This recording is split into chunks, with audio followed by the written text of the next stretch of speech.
Damn it. I spilled my tea.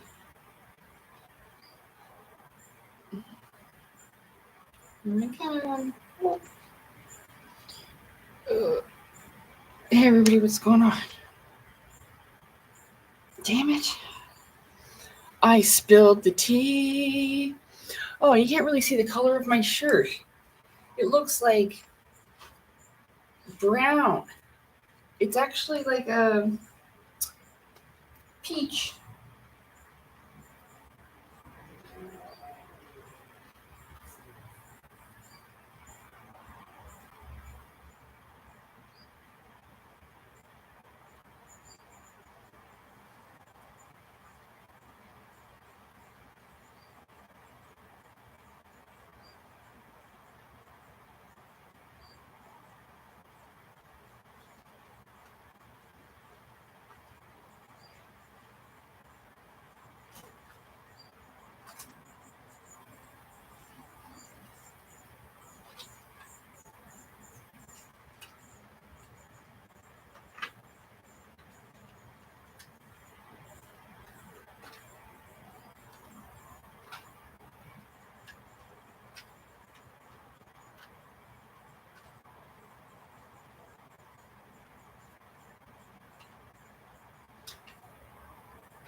Where where's my scarf? There it is.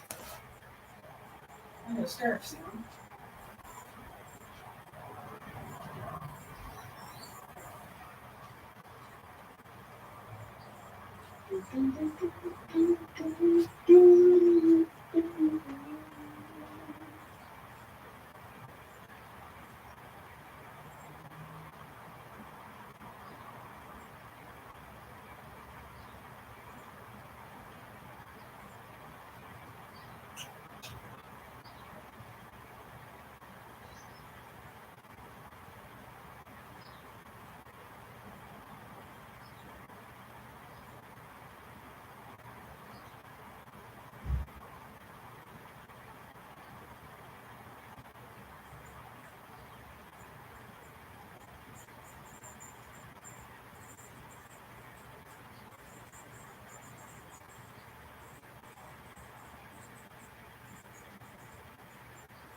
Oops. Almost walked right in front of the camera with my vase. Yes, I did. Oh, shit, the window's closed. Oh, shit, the window's closed. Fuck, it's noisy up there.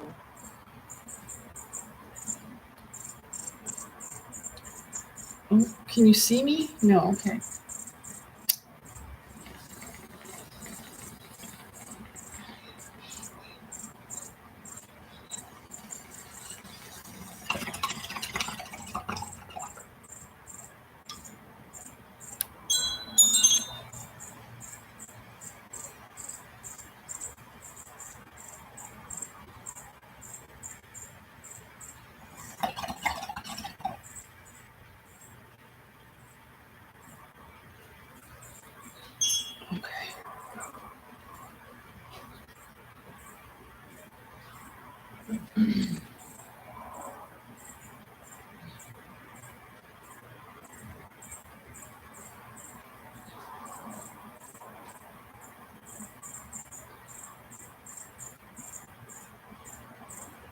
Salem.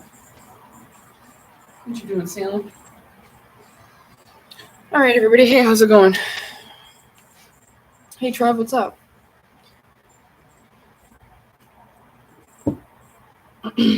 So it's kind of on time. Kind of. Oh, wait. Here we go. How's it going? How are you? Thank you for being here. I actually have a tank top on, but then I got cold. You can hardly see it. It looks like I'm not wearing a shirt now. You can see the color of it when I'm looking at it. It's got like a rosy tone to it. Hi, Floshi. Welcome. Hi, Trev. I'm doing all right. Doing all right. I pulled a whitey this morning. Didn't expect that. And it actually has to do with your blood pressure. Drop in blood pressure. Is that me in the photo? Oh yeah. Well, it's my face on Dana Scully's body. Someone made that for me. JB made that for me. Yeah. So yeah. And so that's just an artificial intelligence creation where they put the face on somebody else's body. Yeah. And so I thought that was pretty funny. I liked those. I've got a couple. Oh, so it's cooler today. We had a little bit of a heat wave for 2 days, and it was awful. And I got a pimple, so I got a pimple patch right here. Don't know if you can see it, but I love these. I've never used them before. And yeah, it's Scully from the X-Files. Welcome, Johnny. Welcome to the chat. Yeah, I thought it was pretty cool. I liked it. Yeah, I'm feeling better now. I was sick this morning when I got up. I pulled a whitey, as I said, and I had to look it up. Like, why does that happen exactly? And it has to do with a drop in blood pressure. So, it wasn't so nice. But then I went back to sleep after. I tried to get rid of it by getting into the shower, and that didn't work. Yeah. So I threw up a lot. I thought I was dying. Very dramatic. But I lived and realized that, I wasn't sick or anything, that I pulled a whitey.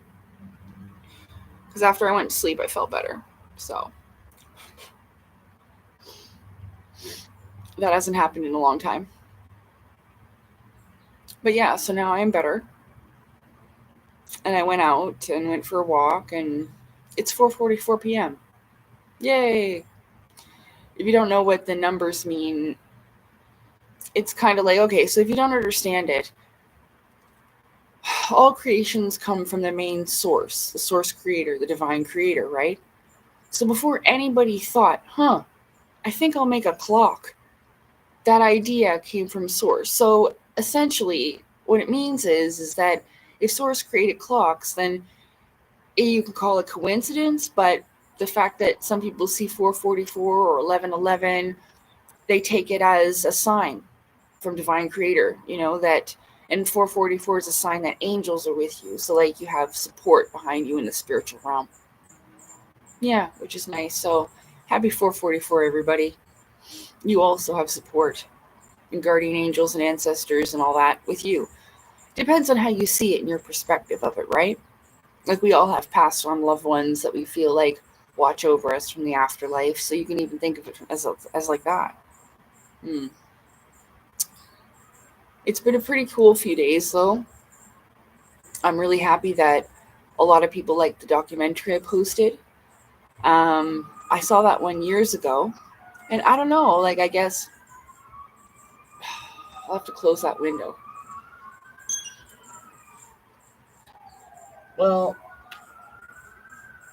I'll probably have to reopen it again, so the ambulances and whatever will go.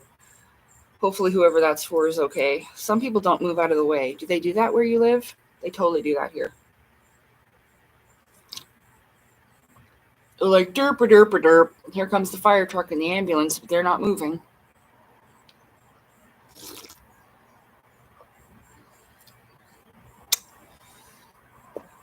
So yeah, it's been a really good couple of days. And yeah, so I was saying about the documentary that I just don't know if, like, sometimes I wonder, like, is this okay to do? Is it going to be copyrighted or whatever? But I'm glad that it was successful and that people are enjoying it. So if there's any topics that you'd like to talk about today, you're more than welcome to ask appropriate topics within reason. Like sometimes we talk about relationships and connections between human beings, but FYI, I'm not all that great in those areas. So related topics to the channel would be appreciated.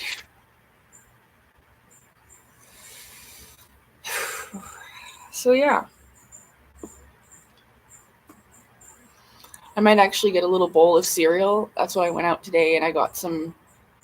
Well, it was like a snack. Like I eat it like it's a snack. It's not like something that I would eat in the morning for breakfast, but thanks. Yeah. You can't really see the color. It looks like it's like a beige or like a nude, but it's not. It has it's like a light rose color. So, thank you though. I I was wearing an ugly t-shirt before. I showered and got ready and everything, but then I got home and it's muggy out today, so, I was all sweaty. Excuse me, so I changed. Yeah, I know. Hey, Scott, how's it going? And hey, Time Watch, by the way. Sorry I didn't greet you. Um, yeah, I know.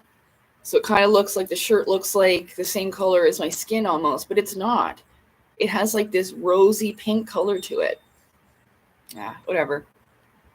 But yeah, Scott says most people just deer in the headlights, and I guess they do.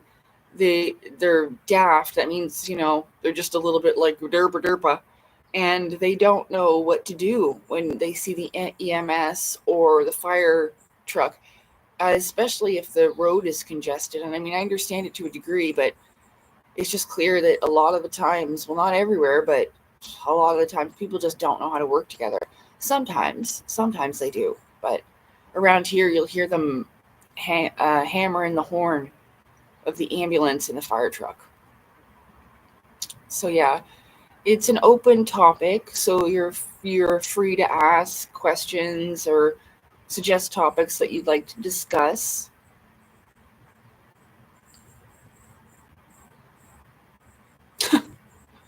Nice. You're very funny. I don't have time. Welcome me, man, 1984. I don't have time to pull over for EMS when I'm escaping the scene.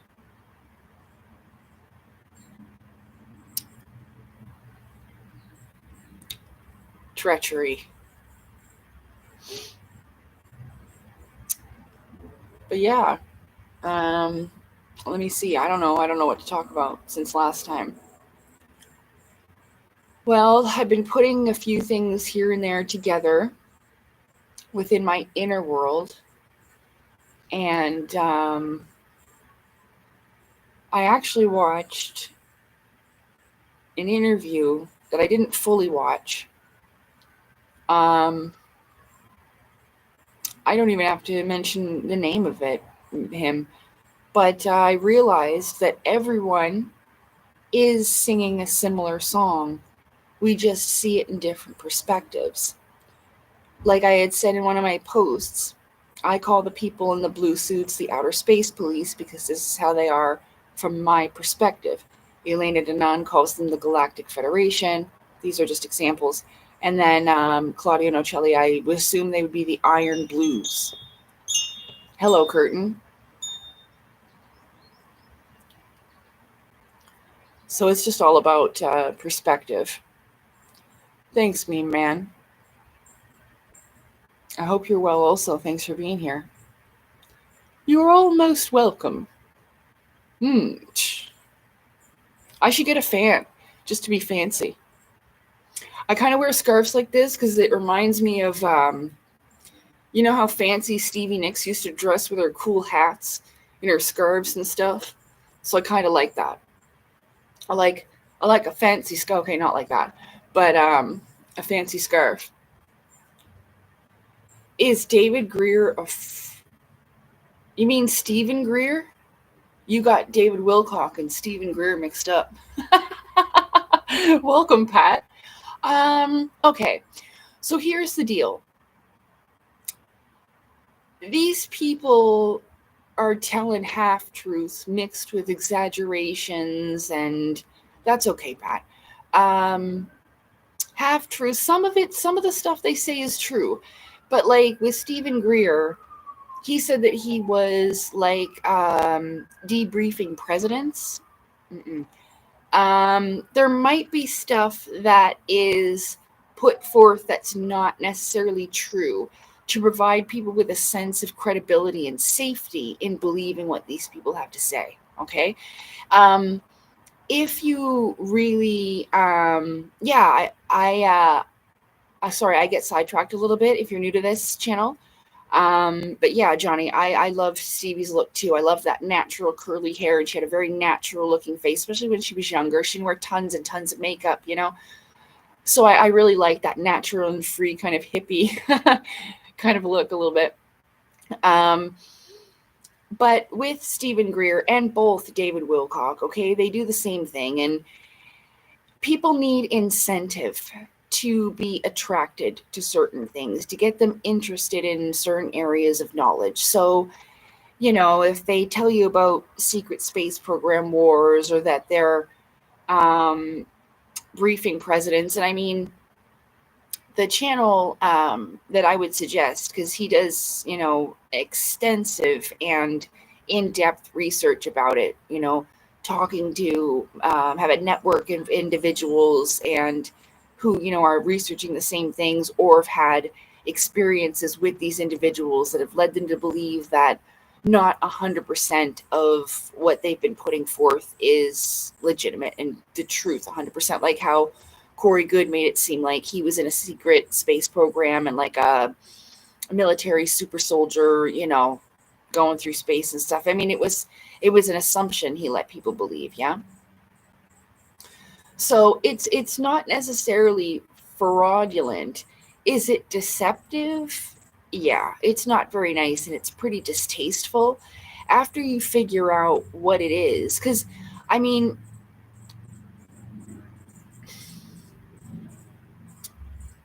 the government is involved to a certain degree. Now, I have never shaken hands with someone we would call an extraterrestrial. I call them extra land dwellers because I believe that they come from lands that we are just not privy to. Or dimensionally, there's different perspectives, and I don't think anything is necessarily wrong, but the topic of aliens and extraterrestrials is pretty elementary schoolish, if you can understand what I mean by that. It's kind of interesting because, I mean, most people get interested in aliens and extraterrestrials because the people that we have here are quite disappointing, and we're looking for more elsewhere.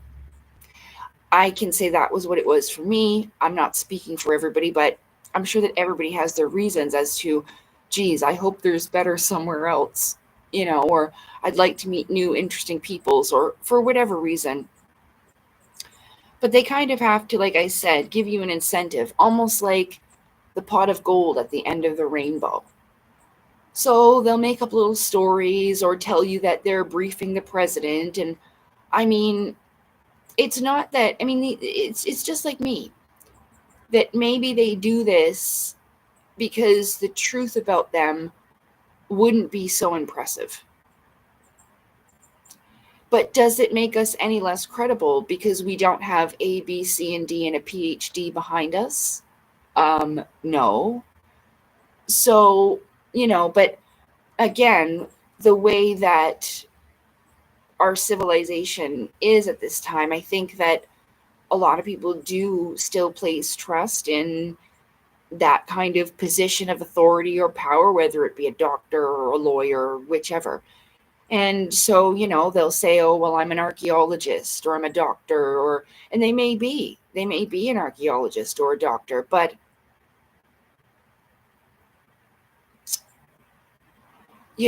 some things are exaggerated for credibility, and also for the, as Corey Good said, the public relations of it. So that just means, the hell was that? Oh, that paper fell off. Yeah, that just means that they're kind of selling a story to the public. It's not only to sell books, but to sell with the information that's within these creations. So Pat says the whole UFO disclosure thing is full of frauds. It definitely seems that way because of the way they went about it with the deceptiveness. Some of them are just looking to make money. It's true. Like I was saying, a channel that goes deep into it is Truth Seekers with Stephen Cambion. He does a lot of good stuff. He has a lot of physical evidence that you can see and read for yourself, videos, It's just, I think that I know for sure that it's gotten pretty out of hand,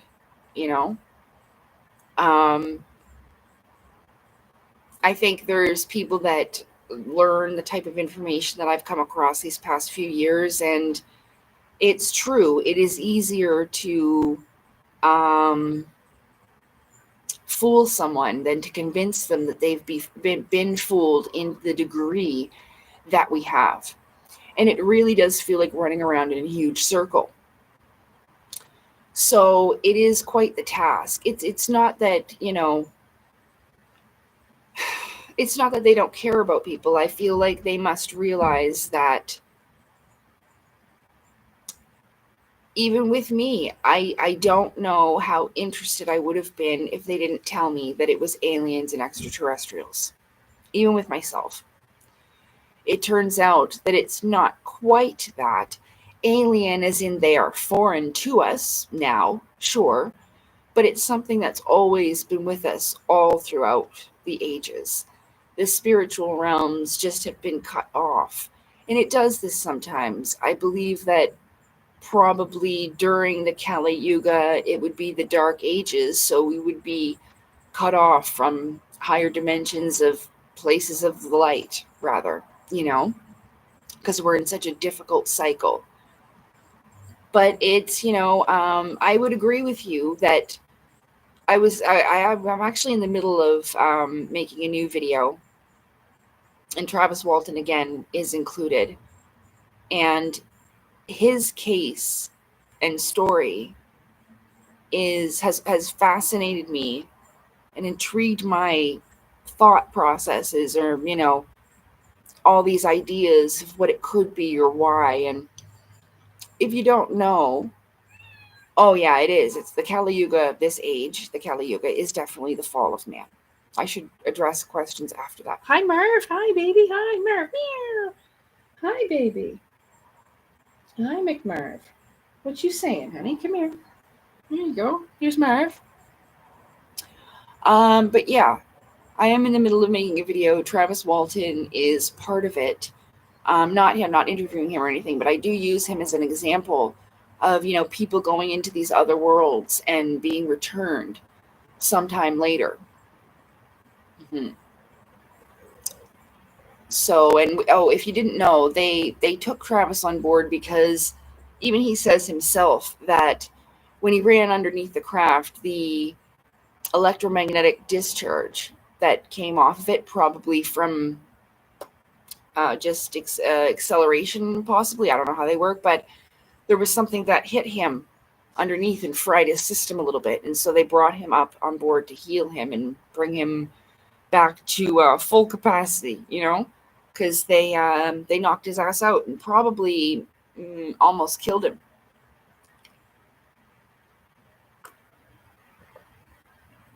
The movie Fire in the Sky is a good movie, but it's not accurate. He even says that. So, but yeah, I'll be talking about that and other missing person cases. It has to do with like the supernatural and paranormal aspect, though, of what I'm talking about in this channel with UFOs and other realms and dimensions and stuff like that. So me man says, I feel like the world has so much information flowing on the internet and the TV that we're losing our humanity. Yeah, that's on purpose. The flood is on purpose to kind of disrupt the mind in that way, almost like an overload on purpose, so that people can't think properly, and even in their mind is chaotic. When you're being directed this way and that way and this way, war and this and that and da da da da da da da, and the prices and the housing and all of this stuff. This is what I was talking about the other day, about how in the grand plan of things that they are exhausting us on purpose. Yeah, there's a lot of misleading propaganda, and now we're at the fall of man. So it's supposed to be like this. And it's not easy to not be like, we can all hope for the divine intervention. Like I said before, we can be that. But going back to these people in the UFO community that have kind of like what it was in truth was cool enough. But I think that it makes money to make it seem individualized. Like Corey Good saying, I'm in a secret space program in the military. Well, I knew no one in the military came to my door and asked me to be in a secret space program. So it kind of makes it seem like they, for lack of a better term, they raise themselves up, you know? Yeah, Time Watch. Like we're in like the Renaissance and different intellectual times where a lot of people came up with new ideas, and in this age, it was a rise, and then we get to our climax peak of our civilization, and then it declines. This is a natural cycle of things. Yeah, and it's happened before many times. It's almost like spring, summer, fall, winter. Yeah, the cycles of the weather. How our planet goes, our civilizations, and not just ours, but many, have the same cycles. So it'll have, the blossoming season of spring would be like the Renaissance, and, a time of growth of consciousness in both heart and mind to a degree, even if it's small. It's clearly windy. But so if the Kali Yuga, what it is translated to is the age of deception, almost like upside down world of the golden age, which is the age of truth. But I read this morning that 2012 was the beginning of the end of the Kali Yuga. Yeah. So like the triggering of its final stages for it to be over. Okay. Because some people will debate me and be like, oh, well, yes, we do have more time, unfortunately. But, and that brings me back to my video where I've included Travis Walton. He was gone for 5 days, but he only recollects to be gone like an hour in the other world. Time works differently in these other places. It might go faster within the higher realms and more dense, slower. That's why sometime in Supernatural, for example, you will see they'll send somebody to hell and then they'll time it. Because if you leave them down there, say you forget 5 minutes, they're there 5 fucking years, battling for their life. They come back, they're all like, oh, because you left them down there too long. So they'll time it and they'll bring them back exactly at the moment they want. That's what that's talking about. Because even though a minute passes here, a whole year could pass down there. So this is why I figure too, is that sometimes when you will have a supernatural encounter or see a UFO, that maybe even 10 years will go by for you, but they've just seen you yesterday. You see? I figured that out too. Little tidbits. What were we talking about before? The fall of man and the end of the Kali Yuga. Well, yeah, and they are dumbing us down. They are trying to stifle out or put out the flames of consciousness growing and expanding and ascending, basically. That's what that means. Expansion, growth. And they don't want that because that takes away their power and control, because people will realize like the same information that some of these people get a hold of, like Stephen Greer, for example, or Corey Good, David Wilcock too. They get into this esoteric information, and it is something that you have to go within. That's why it can't be taught. It can only be encouraged to follow these inner paths within you that eventually lead to these outer understandings and eventually experiences, like when I saw the UFO in 2017 in the sky. Okay? So it does start within. So it's not like they're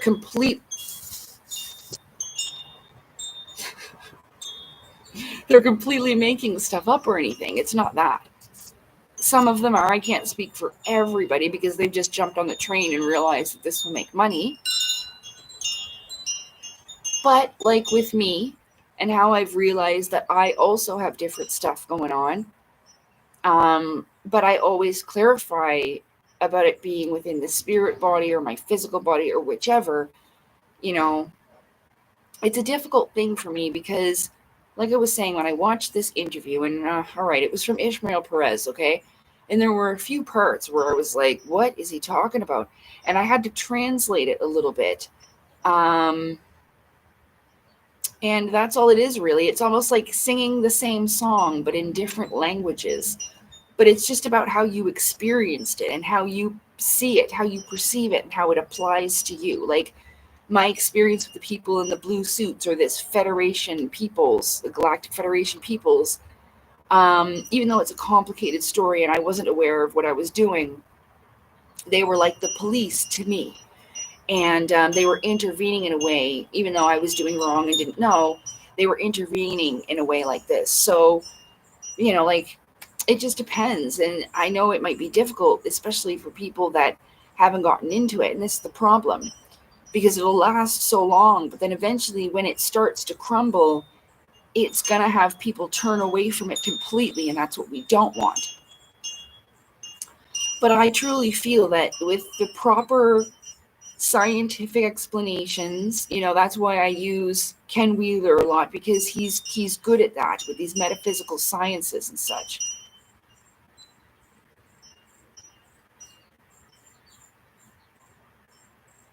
They do it through, okay, I notice time goes slower when I'm around someone I like.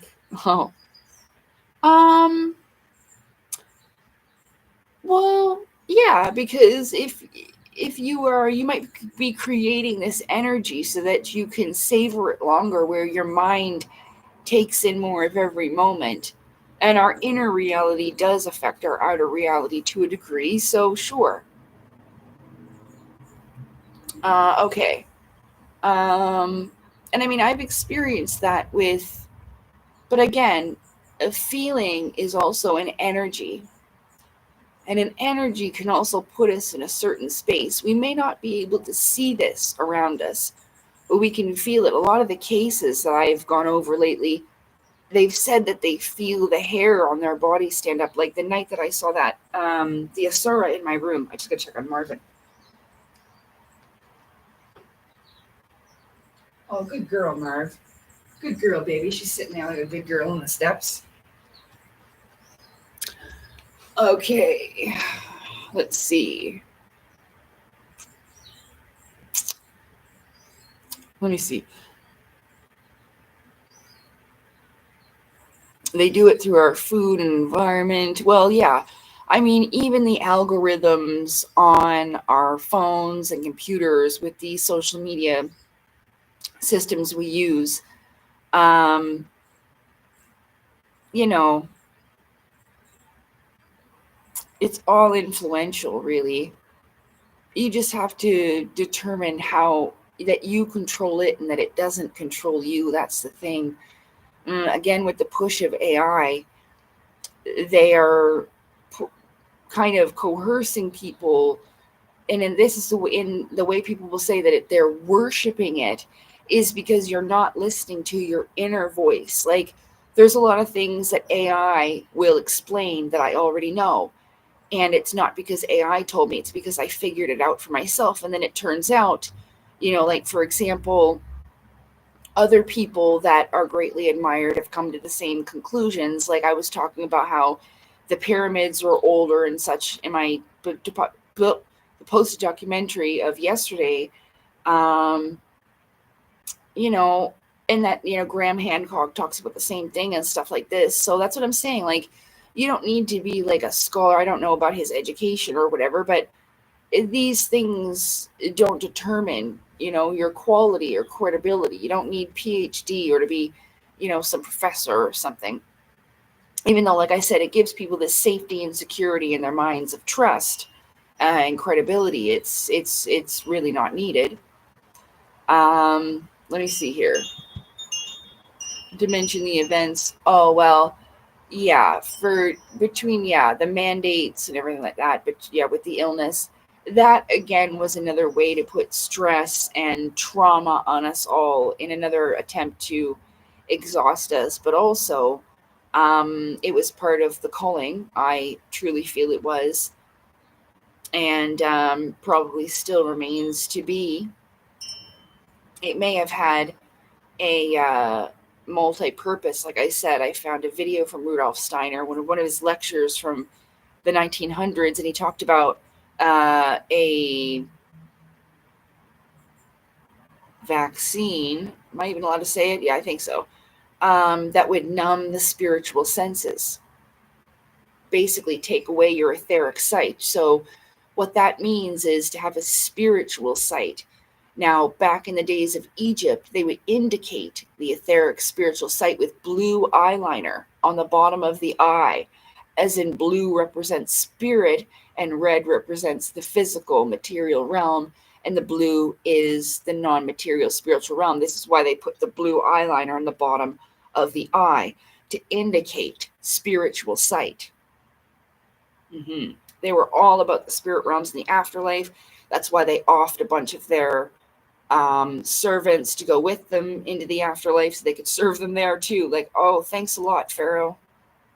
You won't even let me go in death. Nope. You're with me. Eternity. Hi, Drumans. How are you? Okay. I just had deja vu when you said about aliens seeing you at a different time when you see them. Yeah. So, like, you could have saw them when you were a kid. But to them, it's not that long. So they could have been like over in their time. It could have took them 5 days. But that could have been friggin' 50 years. I mean, that's a bit long, but 15 years, you know? So you were 5 and now you're 20 and you're seeing them again. But for them, it was just yesterday, right? They're going as fast as possible. But in order to catch up to our timelines, it's quite difficult. So me seeing that craft back in 2017, for them, that could have been 7 hours ago. And they're like, okay, so now when we go back into the timeline, she's going to be this old, she's going to know this much, and we're going to be able to talk to her this time or whatever. See what I'm saying? But they know about how time works. So at least they should, especially if they are using a craft to go back and forth in interdimensionally in between these spaces, like I was talking about with the elementals. So, experience with gang stalkers. I've experienced times of groups of people. Maybe it's complicated, but I wouldn't say that it's gang stalking in the term that it's mostly used on the internet. Okay. I think that I mean, there's probably, like I was saying in past times that I have mentioned, online bullying and harassment and shit like that, that there are people from my past that could have followed me, people's ex-girlfriends, such, and, you know, so there have been issues, but we deal with it and then move on the best we can. I find that exposing them publicly works really well.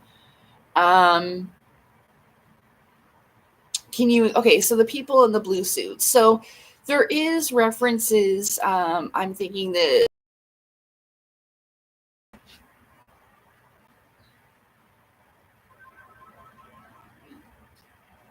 oh, okay. Anyway, the phone never rings for me. It's just a telemarketer, but you never know. A miracle could happen. Wait. Oh, it's over here. So, where is Elena's book?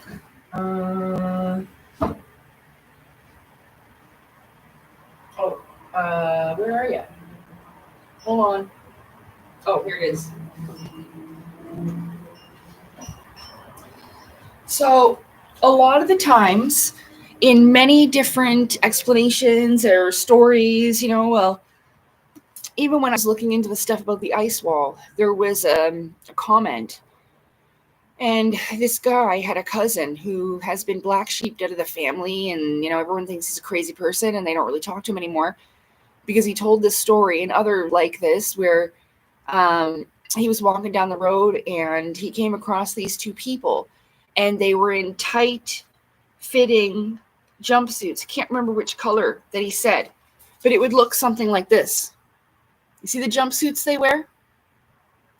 The girl with her hands out and the guy with the curly hair pointing at the little girl.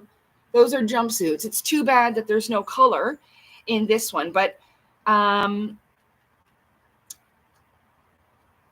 it is some type of suit that helps them to go from physical to spirit non-physical again. And they are people that have graduated from their civilizations or worlds, let's just say. And what happens is when you graduate out of your base world, almost like graduating high school into the greater colleges and universities, you become teachers and helpers of other civilizations that also are growing.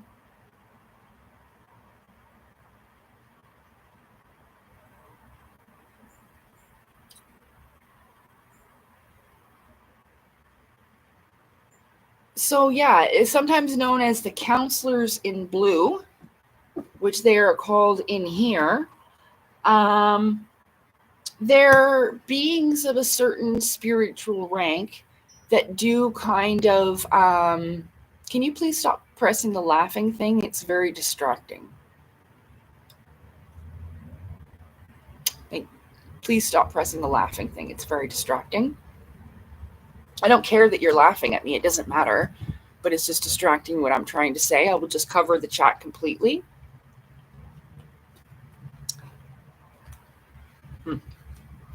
This is how they say, yeah, gang stalking is when you ask someone to stop pressing the laughing button and they continue to do it.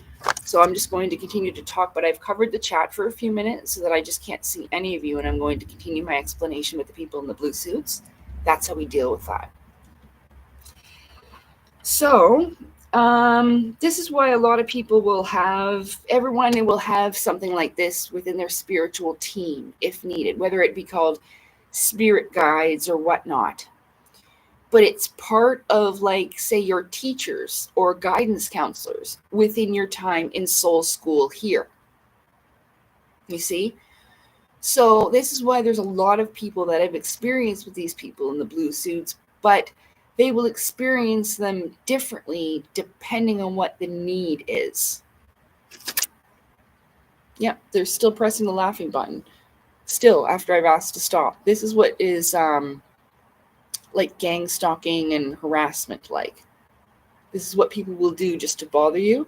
Yeah, someone's still pressing it consistently.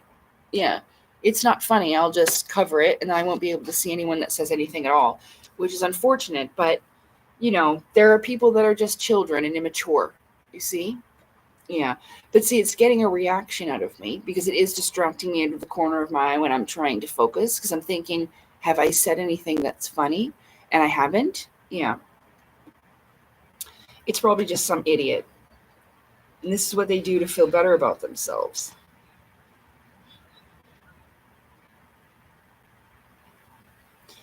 Oh, they're in the Initiates of the Flame, that part about the counselors in blue, where it talks about the different spiritual hierarchies. So, yeah, it's almost just like military rank.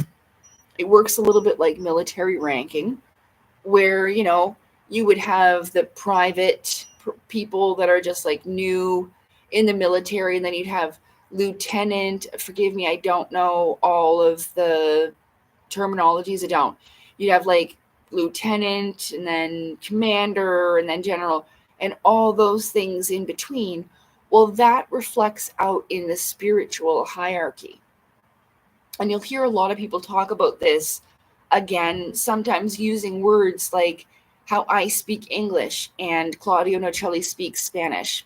But I don't think it's called Spanish because he lives in Argentina and they speak a combination of what sounds like Italian and Spanish.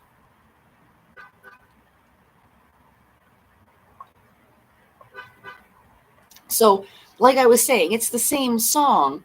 It's just sung in different languages, like different perspective, different ways that we can explain it and articulate it due to our experience, observations, and understandings.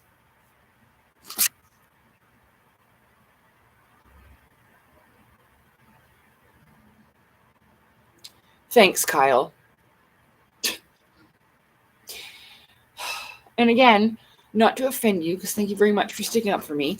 This is not to embarrass you at all, because I understand in which the way you mean the R word.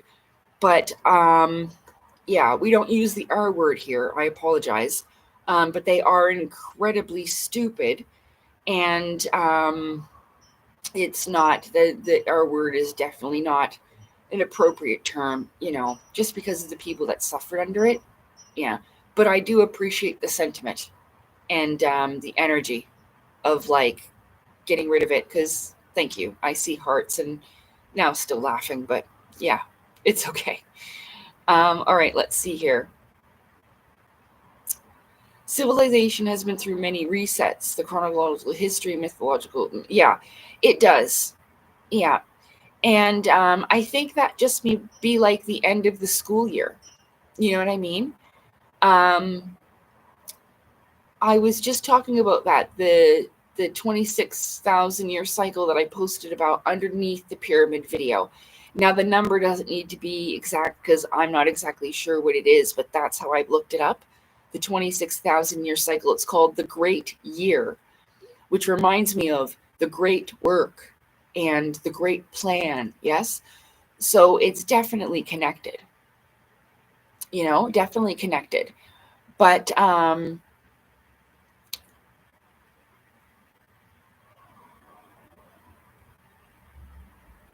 oh yeah, 1:38. I forgot to welcome you.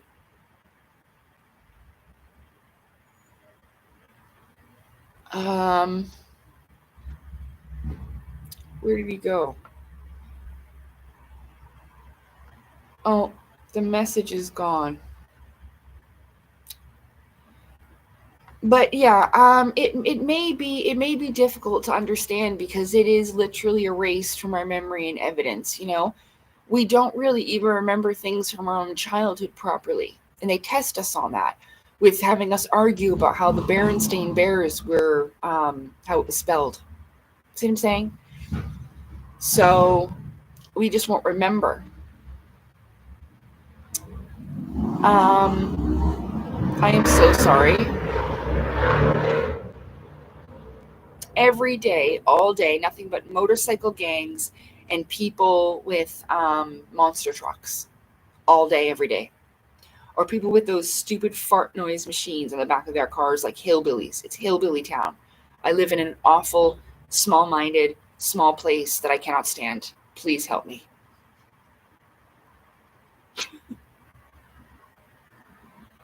I wasn't born here and I'm not from here though, so goodness gracious. Sorry, I'm getting quite distracted, so I was going like good there for a little bit. Yes. With the resets, yeah. And it seems to be something, like I said, that has to do with the cycles of the sun also. So I'm not really sure. But what is sure is that there's definite evidence of it happening more than once all throughout history. It may go with more than one cycle, though.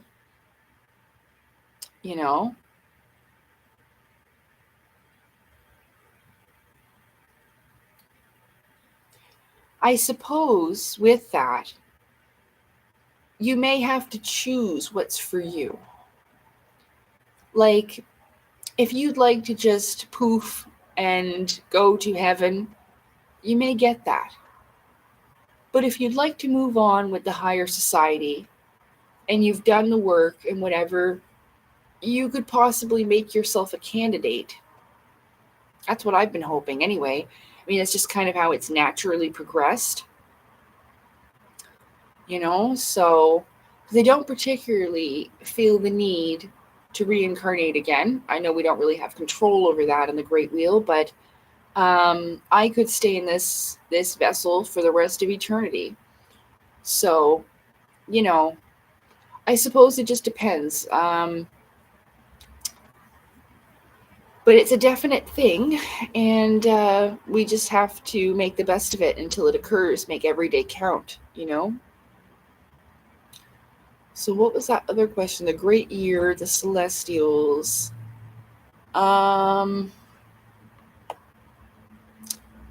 Thanks, Truman, for fighting back with hearts.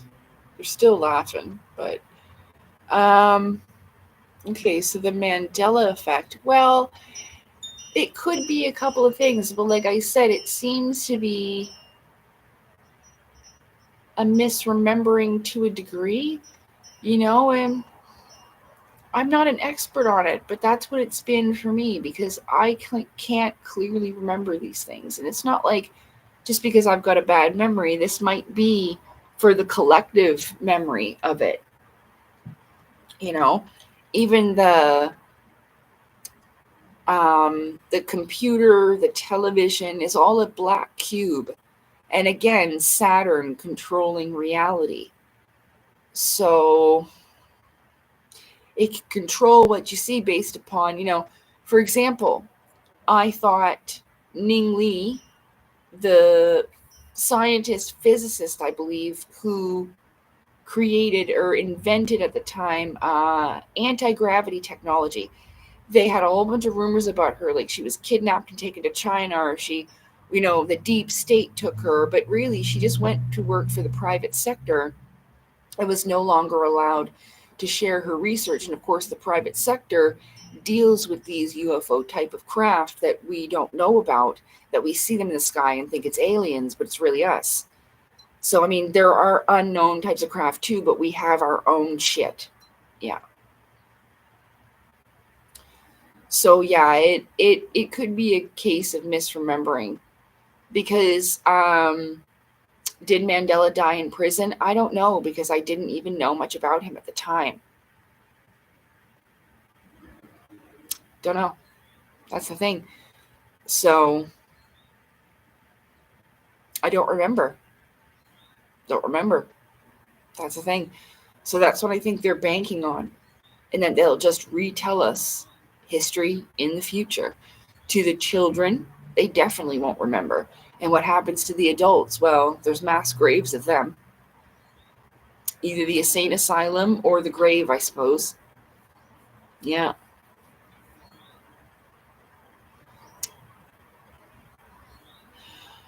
Well, it says in the studies that I've done, in the books that I've read, and even in the 108, I would assume that you wouldn't have to do all your lives in the same place anyway. That would be like repeating the same grade over and over and over again, like in school. So eventually, you won't have any need to reincarnate to gain the same lessons here if you've learned them to carry on elsewhere.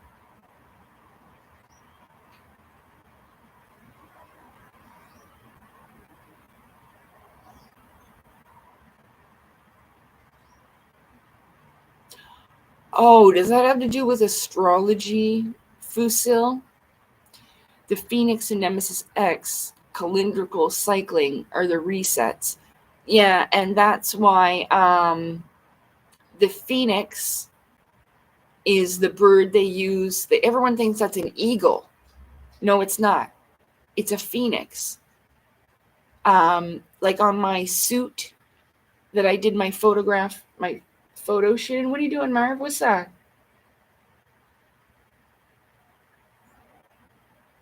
What's that? You see a fly? She's after a fly. On my suit, on the stomach area, that's a phoenix. And it has two things in its feet. That is not an eagle. That's a phoenix.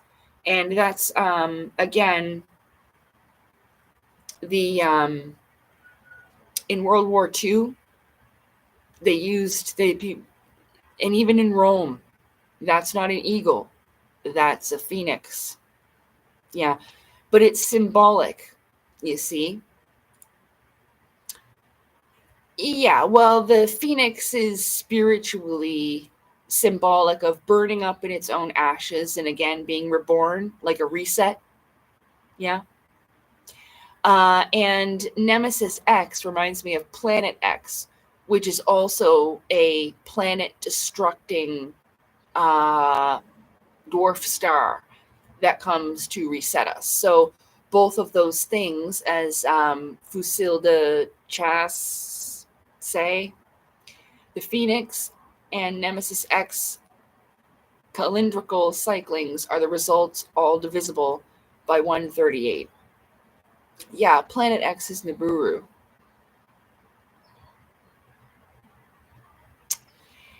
Yeah, so the German and Russian crest, yeah. So if you see these things, that's probably what it symbolizes most likely, is something that, will burn up into itself. Maybe something that they knew was only temporary, that they created. Again, referring to the Saturn cube and how they've created this reality and constructed it with themselves at the top of the pyramid, referring to the ruling class.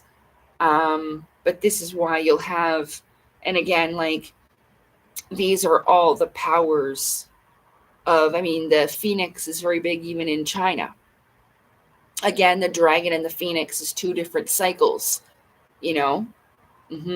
almost like Kali, Ma, and Shiva. Red and blue. The physical and the spiritual. That's why Shiva's blue. It's an energy and a consciousness, not actually a person. It's a representation of something. It has to do with the Claustrum's oil, actually. That's why he's got that serpent around his neck. I have a statue, actually. Hold on.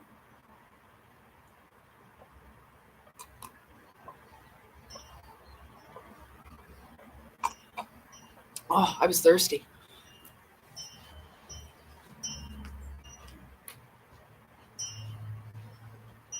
Oops. Ouch. You all right, Merv?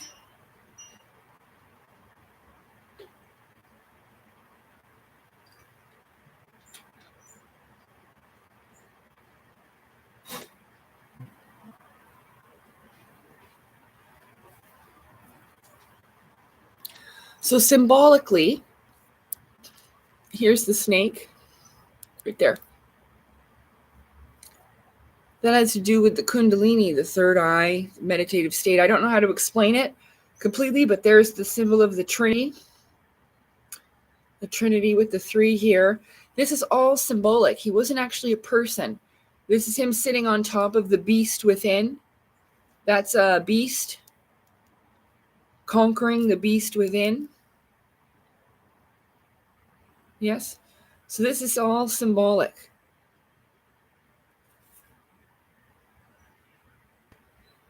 Even I believe the right hand overlaps the left.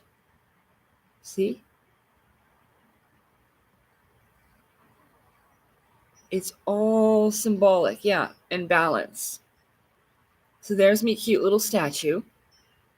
If you want to see the back, he's got really nice long hair. I love long hair on a man.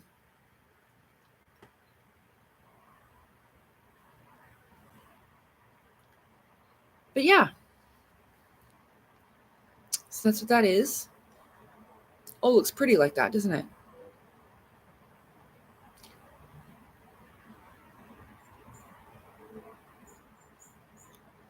Yeah. The Chinese called them sky dragons. Well, again, at the time of cycles, and this has to do with the spirit realm, because those dragons are spiritual. There could be this crossover point, though.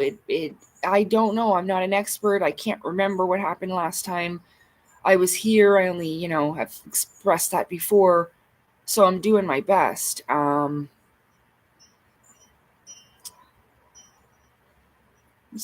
way they interpret the events witnessed and always leave a red residue behind.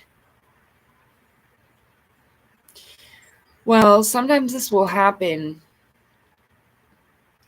especially if they're crossing, even just maybe the energetic discharge it gives off, or I don't know, but there's sometimes you can find residue left behind.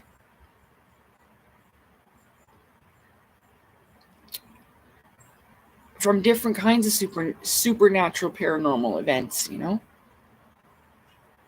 Well, long hair is difficult for people to take care of. I know it was difficult for me to take. Well, it is difficult for me, but it's not for everybody, and it's okay. It's not like I only like guys with long hair. It's not what that means. Or that I think guys with short hair are ugly or something. Um,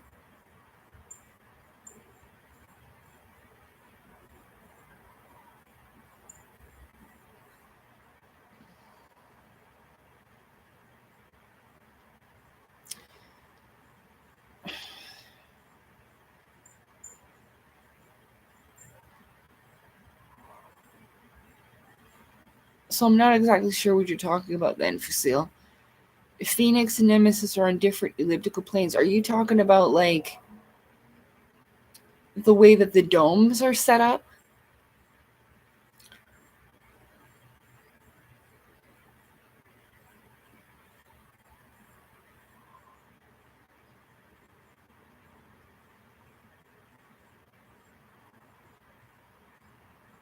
Are you sure? Because water would be the dragon, and the phoenix would be fire. But again, I'm not the expert. You sound like you know way more than me. I don't really know in which area we're talking about right now. I do realize that we're talking about the resets and the catastrophes that ended each civilization, whether they were constructed or natural events. But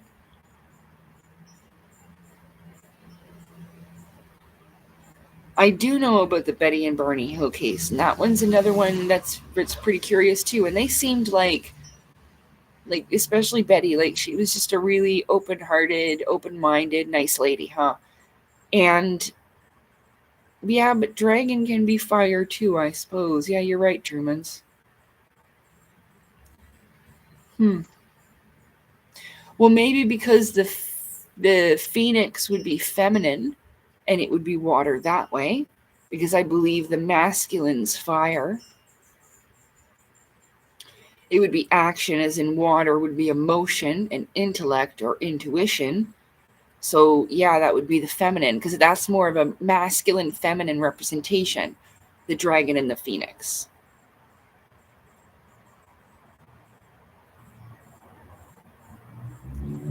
I guess it kind of can be like Shiva and Kali Ma, too. As Shiva would be the dragon, and Kali Ma would be the phoenix to burn up, to be reborn again into something new. Because she didn't mean to turn into that. She just fought too much and drank too much blood, and well, it took her over. It was a really good idea, though, what she did. It worked.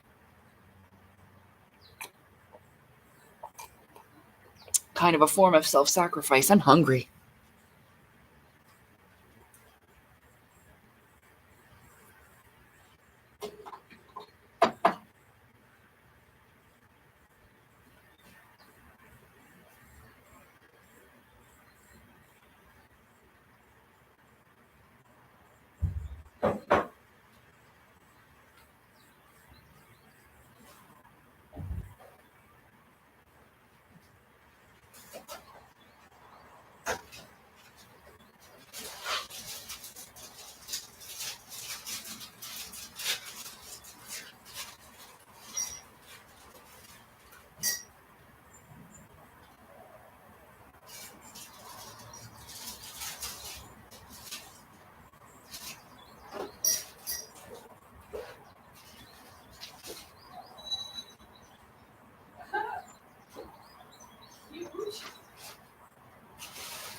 I got some cereal I lost a cinnamon bun. Look, they're little cinnamon buns. Cinnamon bun cereal.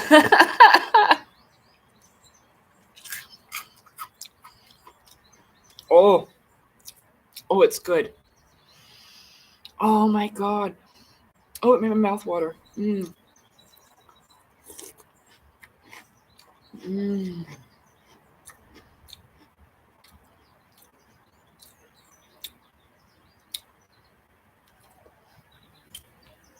138 years.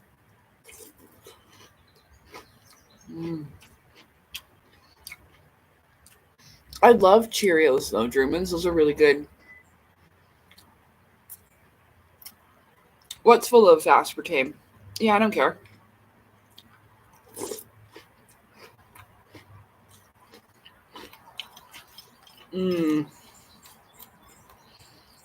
Yeah. You just do what works for you. If you don't want to eat the aspartame cereal, don't. For me, I've gotten this far doing what I want to do for myself, and that's the way I like it.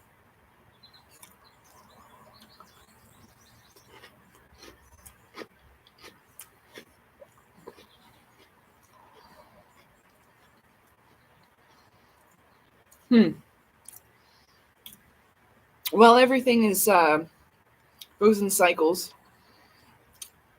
So, I'm not really worried about it.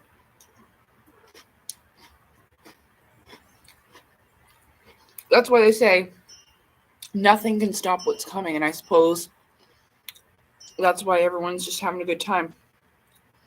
Having a good time making money and selling books and stuff until it happens.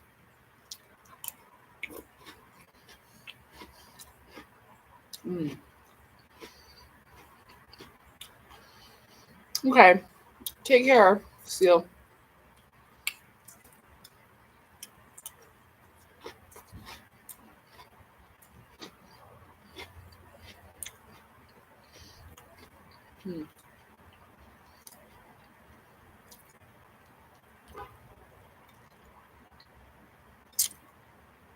I've been going around the kitchen too while watching the stream.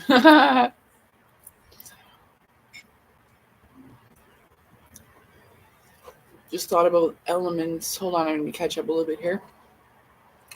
Oh yeah, the Benny and Barney Hill case. Yeah, that couple, they were really interesting. And it seemed like they were kind of exchanging information in a bit of a way, like learning about each other. Like, remember when I sang about Pokemon? And Pokemon has the elementals? You teach me and I'll teach you. Pokemon, gotta catch 'em all, gotta catch 'em all. So it's kind of like that. Hi, Inner Mystic. So in a way, you're teaching them and they're teaching you these elementals, which sometimes look like little gray aliens, but they're not aliens. They're just unfamiliar to us because we forgot them.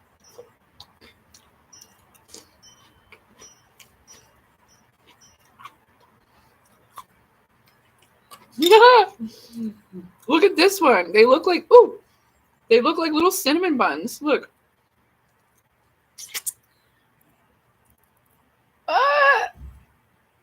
Mini buns.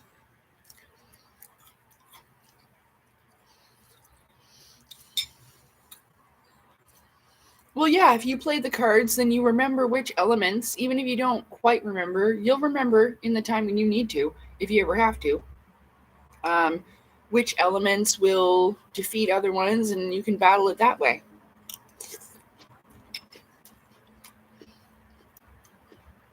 So a lot of people have actually been trained in this. They just don't realize it. Your subconscious will remember everything, even if you don't.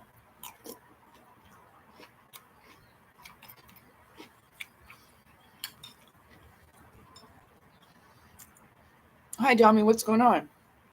Yeah, they're pretty tasty, Inner Mystic. These are pretty good. But again, I'll advocate that you should probably have better choices than I do. You know, don't let me be your food role model, that's for sure.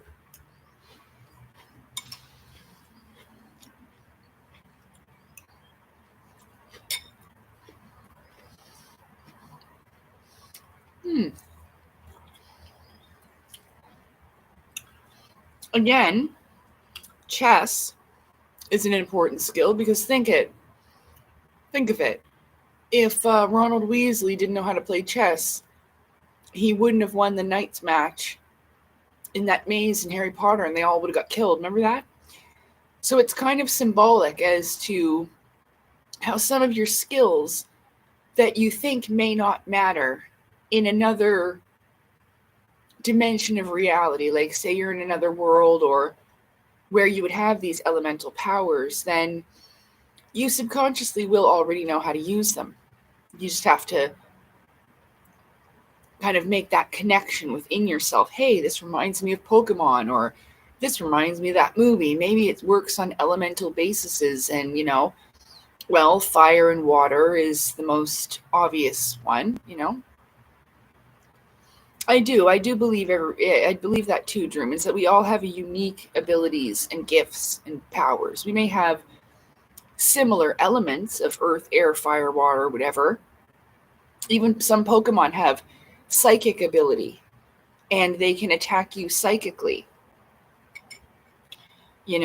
Some of them can create storms.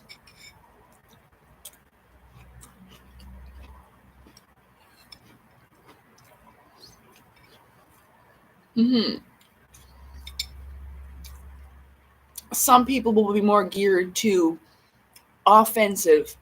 Some will be geared to defensive. Some will be geared to supportive roles in those things, like kind of how Final Fantasy lineup is set up. How you would want different characters. You need a healer. You need someone who can take a lot of damage, someone who can deliver a lot of damage, a mage. Marvin can catch flies. You catching a fly, Marv? Good girl. Hi, baby. Here she comes. Hi,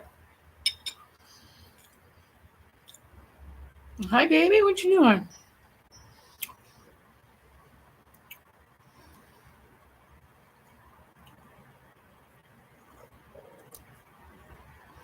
Well, yeah, and I think that, talking about your gifts might be, it's a really great power to have a really great memory. That means you can recall lots of different stuff, and you'll be able to translate it in different things. Like I said about Ronald Weasley with his gift of chess. Who was it that mentioned chess? Shit, I've already forgotten. I apologize. But you do matter. It's not because I've forgotten you. Some of the cards go for big money. Pokemon cards. Well, yeah, because it's a really big pop culture thing.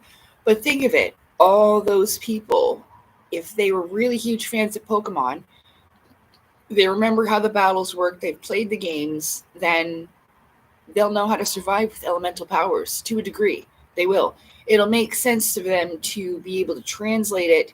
If it's like, oh, fuck, fire. Oh, they've got water. Oh, okay. Or like earth or whatever. And how to use these abilities for both offense and defense or supportive. Again, I haven't done this in real life. And really, my subconscious is helping me out now because I only remember the beginning and the end of shit. A lot of this stuff in the middle, I don't remember. And this is why I've had arguments with people, because then they'll say, oh, you're not supposed to remember anything, blah, blah, blah, blah, blah, blah. You're a liar, you're this, you're that. And then I'll be like, hold on. And then I'll explain it to them. They're like, oh, yeah, okay, just like me. I'm like, yeah, just like you. So what the fuck are you yelling at me for? But it's because there's been so many people that have bullshitted. It pisses people off. It literally gives them trust issues. Yeah.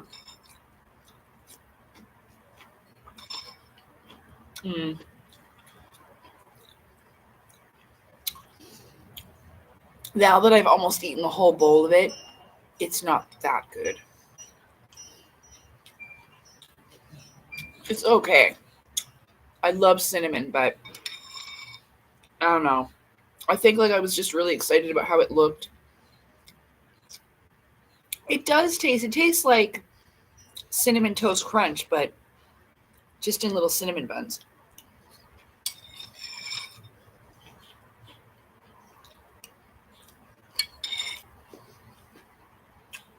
Hey, Calmly, what's going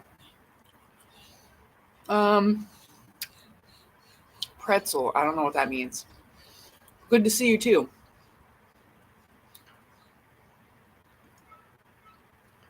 Well, that would be a strong power. Elephants are quite strong. See, another thing is too, is like in the spirit realm, you don't have a lot of time. So say you even thought, well, an elephant never forgets. Oh, and then you could think of what an elephant looks like and shapeshift into it if you've gotten that far with your skills and abilities. Because then you can be like, oh yeah, you want to turn into this and try to fight me? Well, I'm going to turn into this and beat the shit out of you. You know? You'll see this reflected sometimes in television and movies. Again, they've been telling us about the afterlife for a very long time. About what it's like when you're not in this physical vessel and you're free and within the multiverse. Well,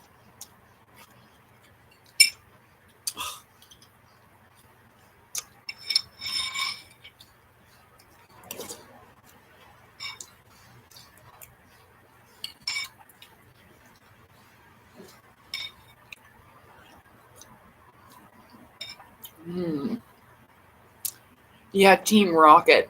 That's so funny. That would be the opposing forces trying to fuck up the divine plan like usual. Or maybe they're like a test, like the devil coming in to thwart the divine efforts.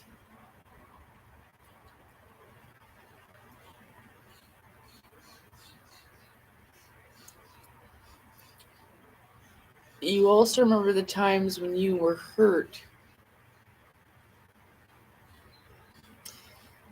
You mean like in the spirit realm, Domi?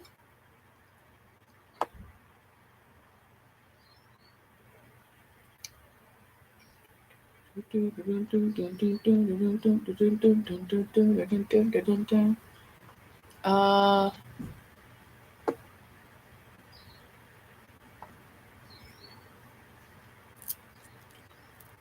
oh, I love Golden Grams and Cheerios. Oreos though, I don't know about Oreo. Everybody likes like the inside of the Oreo, like that icing, but I find like Oreos taste too chemically now. Too much chemicals. Like maybe Oreos were good at one time, but just like I don't like Reese's peanut butter cups anymore because it tastes like chemicals, not like actual peanut butter and chocolate. It's gross. So, but yeah, I will eat Oreo. If someone brought me like an Oreo blizzard or whatever, I would eat it. But I would prefer, I like that one. Oh yeah, Oreo cereal would probably be way too sweet. I don't eat this stuff for breakfast. This would be like junk food snack.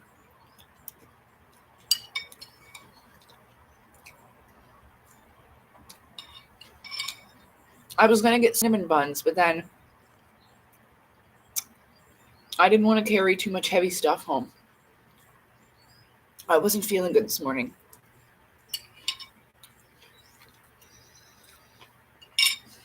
But the fresh air and everything after I took a nap, because I was pretty sick this morning. It was my fault, though. I didn't get the flu or anything.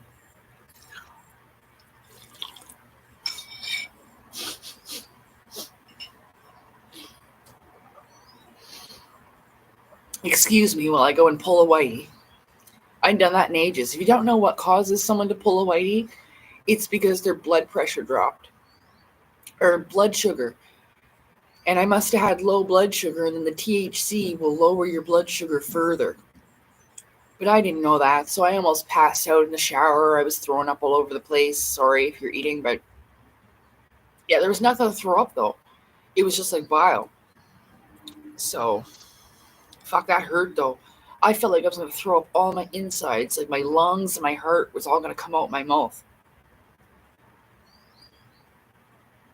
Like a sea cucumber. You know, they do that. If they get attacked by a predator, they'll release all their insides. Like they'll poo out all their insides. This is true. To get away from the predator. And then they'll go somewhere and lie down and just friggin' grow them all back. Did you know that? Yeah, that's true. That is 100% true about the sea cucumber. They evacuate their guts so they don't get eaten and killed.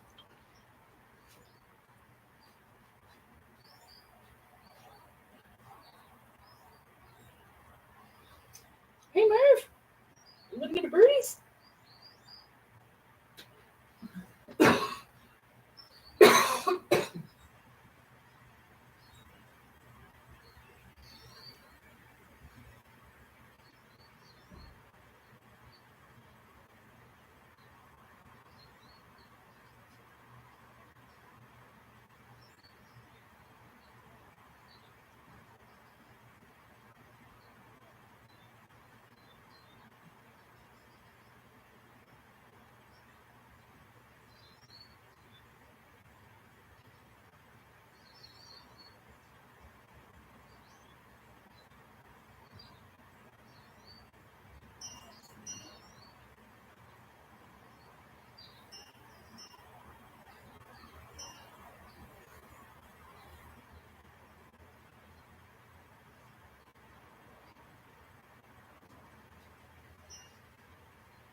Oh, Marvin, you weren't drinking that milk, were you? You're going to get sick.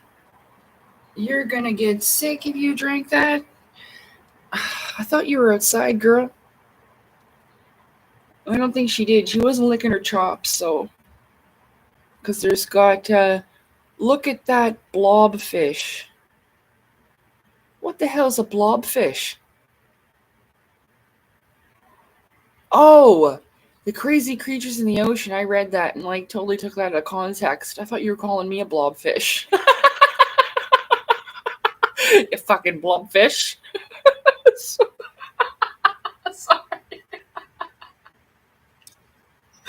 Like, what kind of an insult is that?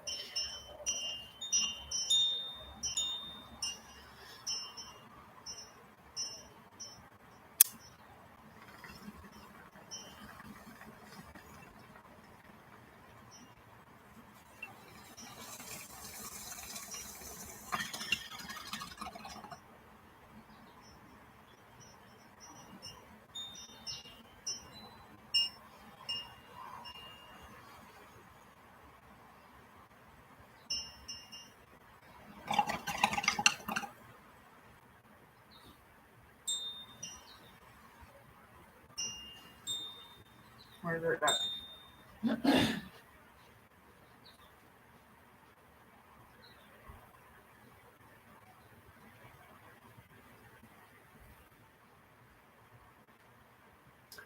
I'm not exactly sure what a blobfish actually is, but I will say that creatures will adapt to their environments, as we've seen before. So, like, with certain creatures in deep, deep undersea ocean, they'll have bioluminescence. And I talked about this before, that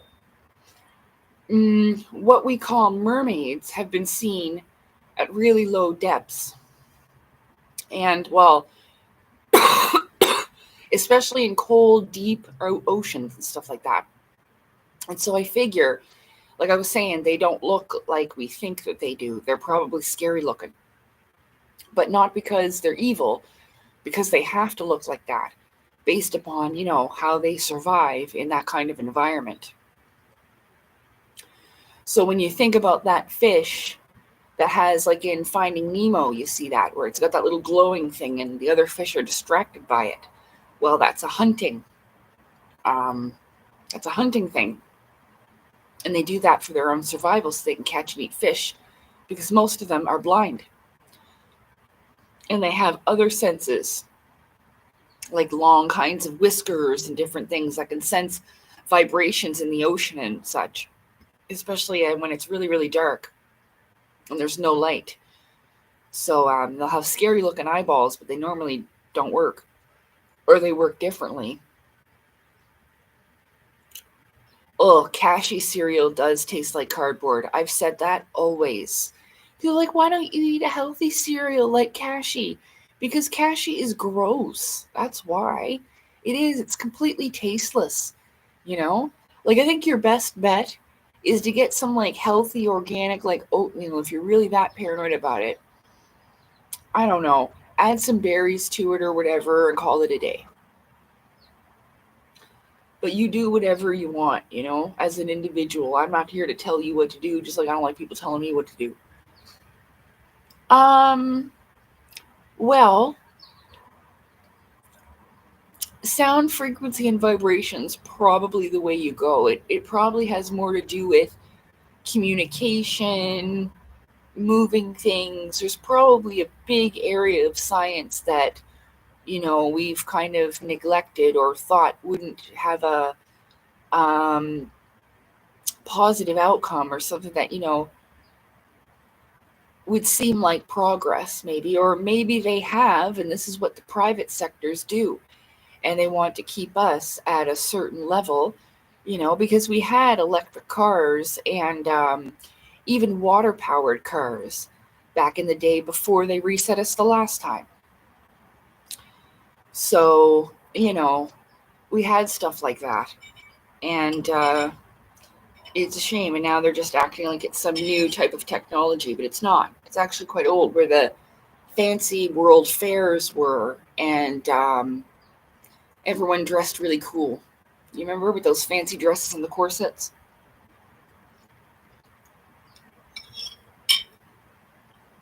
They probably had some aether tech back then too. It may not have been advanced as the ether tech we have today, but because Nikola Tesla works with that, and he works with energy, frequency, and vibration.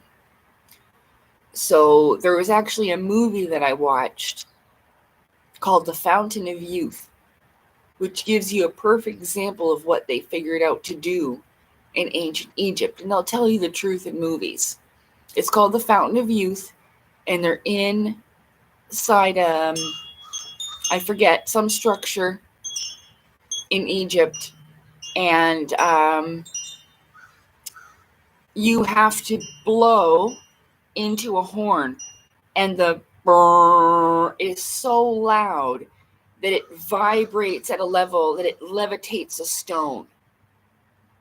And this is how they figured they were levitating the stones before. Remember, if you know anything about the sound technology, certain amount of drumming along with you'll find really large drums. They weren't just for war.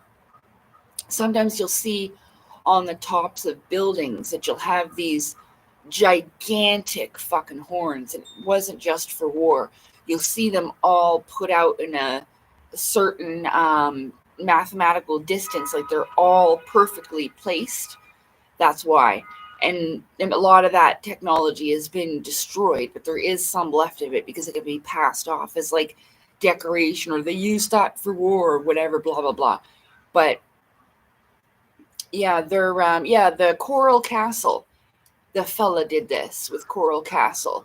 And he made this incredible creation. And he did that because he was motivated by someone that he loved that did not love him in return. And I'll tell you, that gives you a great power to create. It generates an energy. Unfortunately, I did not use that energy when I had it for the proper things. But on another note, a lighter note, I've been thinking about a few ideas that I could write a creative fictional story based upon some of my experiences, but kind of write more into them using my creative skill and imagination. You know, and kind of make my dreams come to life in this way, in this material world, you know, so that people can experience the types of things that I do in my inner world, you know, and it's going to be clarified that this is something that I'm sharing with you from my inner world, that I have created it, you know. Hopefully it'll do the trick, because Corey Good said that he did that in his book, but I didn't read it. And still there was people going around thinking that he was in a secret space program, but they may not have done the research and whatever and read the book. Maybe that's, you know, he left it up to a assumption. And again, I'm not saying it's right. It is deceptive. I believe that everyone should feel included and know that regardless of what you look like, who you are, where you come from, even if you're in a wheelchair, or it doesn't fucking matter, you can be part of the secret space program too. And in fact, you probably are in one of them in a way. You just don't recollect it yet. They have the ability to make you forget. Like, I have instances where I know I was talking to somebody, but I cannot remember. There's a blank space. Like, there's no one there. Like, I'm talking to no one. Like, I'm going home right now, I said. And I know I was talking to somebody. I know they were there. I just went through this examination thing with like other people where we surrounded this entity that I've just figured out recently. It was a water type of elemental, nature spirit type of being who had been in someone's house and probably draining energies and causing a havoc, probably nightmares within the individuals, just depending upon the situation. I don't know.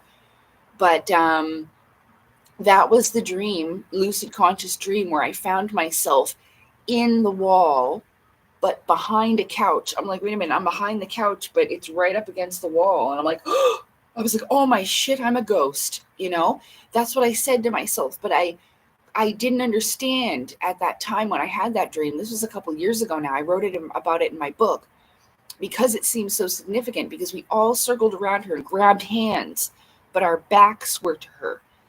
And we dispersed her energy. And I can't remember why I mentioned that. Shit.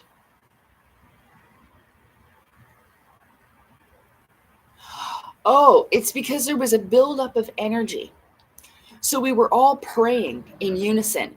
And with the buildup of energy, again, with energy, frequency, vibration. So being in that vibration and energy and sending out this frequency, we dispersed her. We basically cleansed her, and her energy, it was just like a breeze, almost like, and you felt it. And she literally just dispersed. And when that happened, like, that's basically death for them. And they don't get reincarnated. So they try to avoid this. These beings come to be almost like an egregore from the element, but attracted to negative events, stuff within the home, a person giving off like really bad depression or a sex addiction, or depending upon what these entities like to feed off of, they will like manifest on the outside of us. Like I say, it's an attraction, but the entity is drawn in, and then maybe it takes shape and form. I'm not sure. Again, I'm drawing on my subconscious because I don't remember that part of my life for the most part. I'm lucky to remember the things that I do in the spiritual realm, like this examination. I was fucking pissed. Oh, yeah, they have the ability to make you forget because I can't remember the person I was yelling at and I was pointing at them. I was so upset that they did that to me. But it has to happen like an exam because they need to test you at where you're at that time. So if they tell you about it, it's almost like cheating. I understood afterwards, but I was really upset.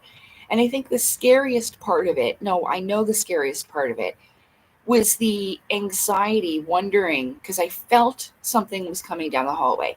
I could feel it much longer before I ever saw it.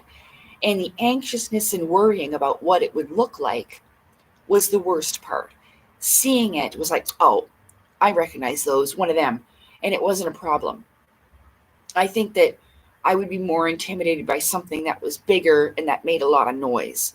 Even though noise is interpreted differently in the spirit realm. Again, your ears don't work, your auditory and your voice doesn't work the way. That's why everything's telepathic. So, these things are translated differently. It's more so of the energies. This one was dangerous, but it was more, it would be calm and then have outbursts of rage and viciousness.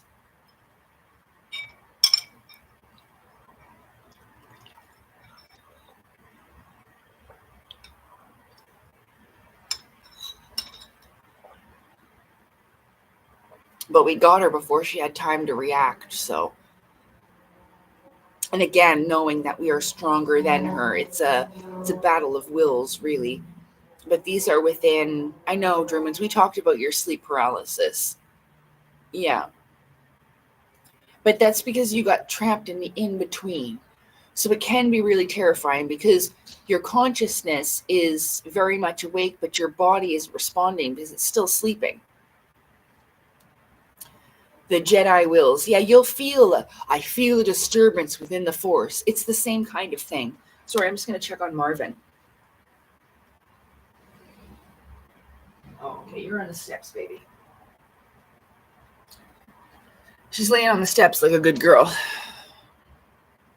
Okay, let's see here.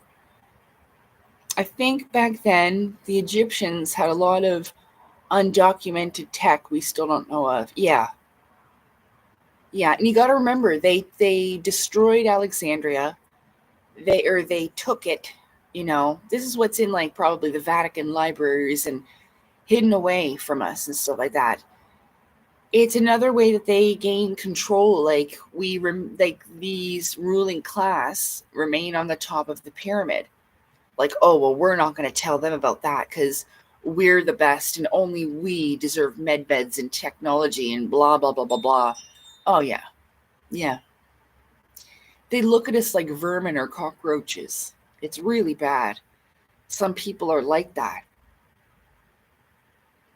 Through whatever that's gone in their head, by being in these bloodlines and what people tell them, and oh, we're this and we're that, and blah, blah, blah, blah, blah, blah, blah, blah, blah, blah, blah.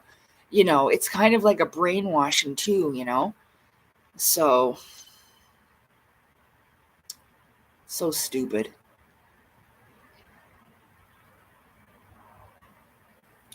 But there definitely is. Yeah, they hold stuff back from us. Like when they told us about the pyramids and the Sphinx in school, they don't tell you that there's seashells and stuff like that. They'll leave that part out, of course, because they don't want to go back and tell you, at one time it was underwater. Anything that you see as a desert now was quite possibly at one time an ocean, or maybe after it grows, the vegetation and everything. I mean, it's possible anywhere. Just like how you see some lakes now that on the bottom, like it became a lake and there's still trees and stuff and houses because it flooded that way, but now it looks like a lake. But at one time it wasn't. Kind of like that.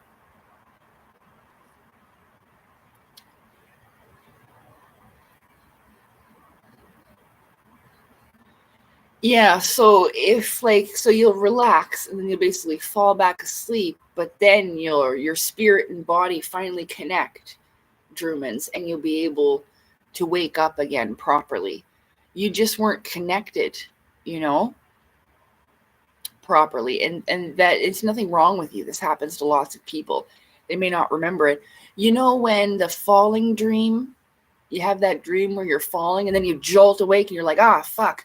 And your heart's pounding and you're just like, dang. And then you roll over, you try to go back to sleep. That's your spirit separating from your body and going on an adventure. But you're conscious of it happening at the time.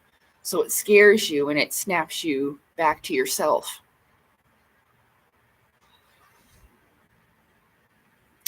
Yeah, like the deserts was a sea or a rainforest, and like, you know, like vice versa. Like sometimes like you'll have underwater mountain ranges, right?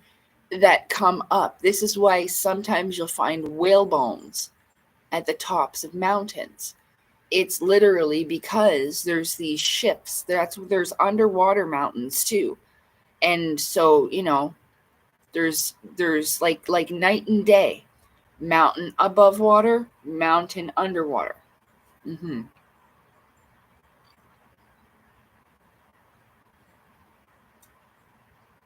Yeah, sometimes it can be really jolting. Like I'll shake my whole body, even my feet, when you have those dreams. It's a shame that you fell right out of your bed. You know, if it's a smaller bed or like a bunk bed, oh my god, I seen this video of this guy fall off from the top bunk and he hits the floor so hard. He's a grown man. Oh, and the sound he makes, like I felt that. It oh, everywhere and at a deep level. He was just like kabang on the floor. He's like, oh, God. That's an awful way to wake up. Awful. This world has tons of stuff.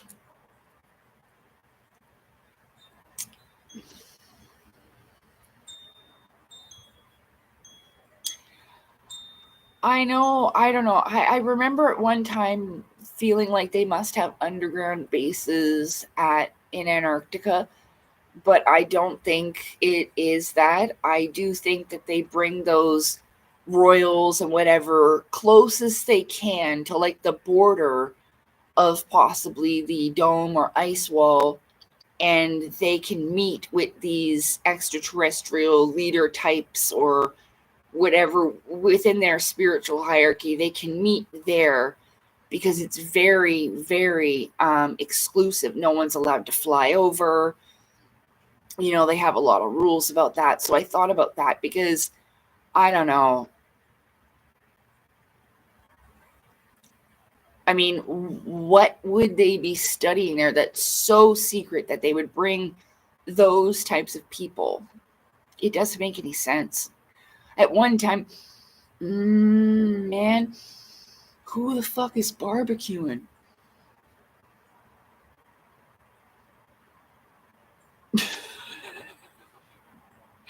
Um, oh, I can smell like honey garlic something. Let's go find it.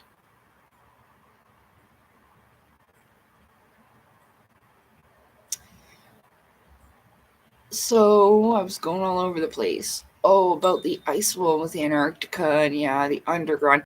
They do have a lot of facilities and stuff and underground what's that called? Subway type of thing. Fast railways that will go from one type to another. You see this on the surface, like what they have in Japan with their bullet trains and shit like that. They have that, but underground in tunnels. Yeah. I used to have a recurring dream about escaping out of a tunnel, and it had these large, heavy, dark green type of doors, but the tunnels were dirt and they were round. This was when I was a kid, though, so it was back in like the early 90s and early to late 90s, probably till 1999. I was 15 at that time, so that's when I won the trip with the Backstreet Boys. So, but yeah, and the tunnel looked like something had burrowed through it. because it was bumpy and shit. Like, it wasn't totally smooth. Like, you could see like rocks and like what's this, roots in the dirt, but it looked like glass, and it was hard like glass. Like, I didn't touch it, but you could tell that it looked like someone had painted like almost like a clear shellac nail polish. But if you research, sometimes, if even when, like, how you sand, I believe, turns into glass at a certain amount of heat, I'm pretty sure.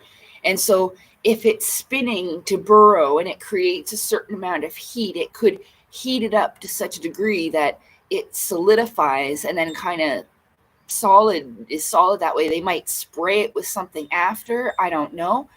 But the walls were hard, but it was like almost like they painted it, which isn't possible to do, but with like a clear nail polish. Well, see, Admiral Byrd was a Freemason. A lot of people don't know that about Admiral Byrd. And so you have to understand that he may have been talking to us. Like, there is lands beyond Antarctica, but Antarctica used to be called the Antarctic Circle, which encompassed our entire world. So you have to understand that this has been something that's been put in place. So they are telling you the truth. There is lands beyond Antarctica, but they just don't give you what the definition of Antarctica actually is. Yeah. I've made these conclusions over many years that, when I found Claudio Nocelli's work, and it was his map, really. It was the map that drew me in, because I didn't know who he was. I had no idea even what his name was. But it was that I found the map first, and I was very, very spiritually drawn into that. Like, I couldn't, not in a bad way, but I knew intuitively, could feel it, that I should follow that and, like, go after and learn about that. I could feel it was very spiritually powerful deep within me. Yeah, and I was right.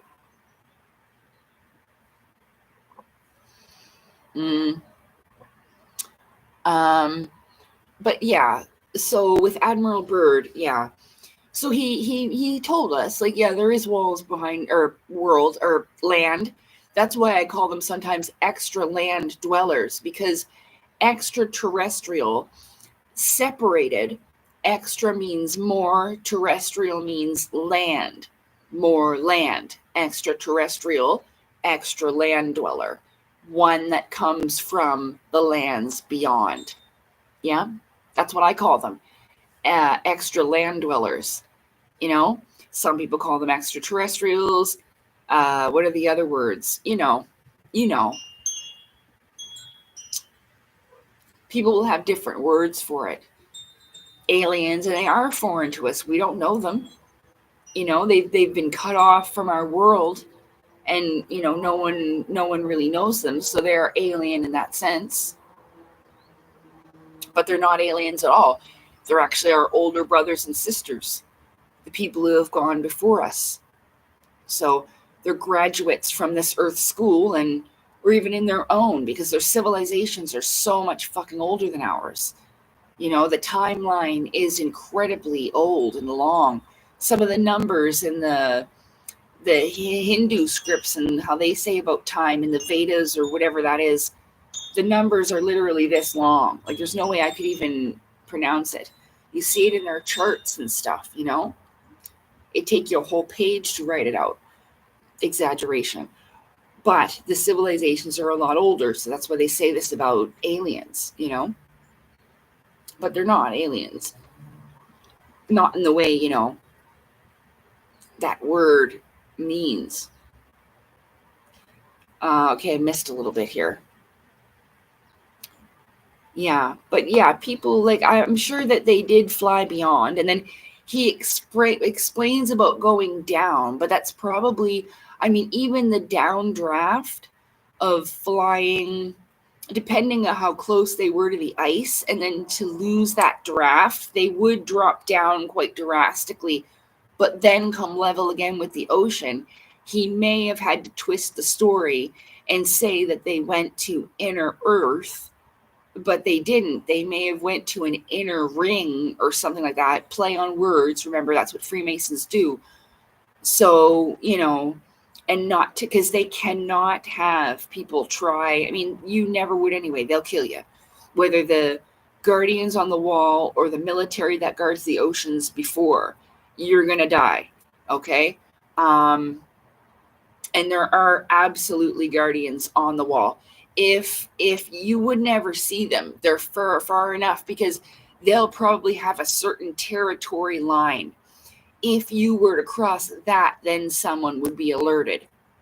Again, this is just if it is an actual wall, but they couldn't have the masses trying to flee that way.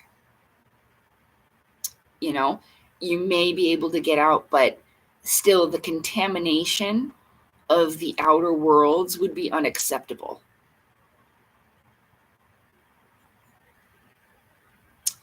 Right. So an elevator dream, the elevator was going up nonstop. Again, a lot of these things are for you to figure out subconsciously, you know, and you got to remember, we have control over it to a degree. So were you thinking that it was going to fall? Because you thinking it was going to fall maybe sidetracked it and then you fell. But it's almost like a representation of you kind of sidetracking your progress. An elevator can be translated into a staircase or an act even of elevation, which is another translation of ascension, going up Jacob's ladder, going up into the higher realms. What did you do, say, not accusing, to sidetrack yourself to have you fall back down? Let me see. I get them all the time. Pat, if you are having these experiences often, it could be for a number of reasons. Again, I'd have to learn more about the individual, but you don't need me. You can do this yourself, because it seems to be that there's something maybe blocking a block in your spirit body connection. So if you're not returning exactly there, it could be stress, it could be repressed trauma and negative things like that. It could be something that you're unable to accept about your spiritual life. If you're seeing darker entities, something that is purposely trying to scare you in the environment, what you could have is, because don't blame yourself for these things. This is all a learning process we're going through. We all, at some point or other, I have myself come across every one of these things that I'm talking about pretty much, except I don't know about sleep paralysis, but I do know about the falling dream and scaring the shit out of yourself, you know? So I can't go by example as to use, like to say, well, I had sleep paralysis because of this, so maybe it's that. But maybe in the chat, they might be able, like even Drumans, he's experiencing this. You might be able to talk to other people that experience this. It will help you figure out your own reason why you're experiencing the sleep paralysis thing, because it's not necessarily normal unless your subconscious is trying to alert you to something. And all of our subconsciousness, it will translate with or communicate with us in a way that we personally will be able to translate. But I've gotten help understanding stuff going on with me by listening to other people's experiences as well, and being like, oh, okay, maybe it's that, you know, and talking with everybody. Again, it hasn't happened to me, so I can only go so far with that.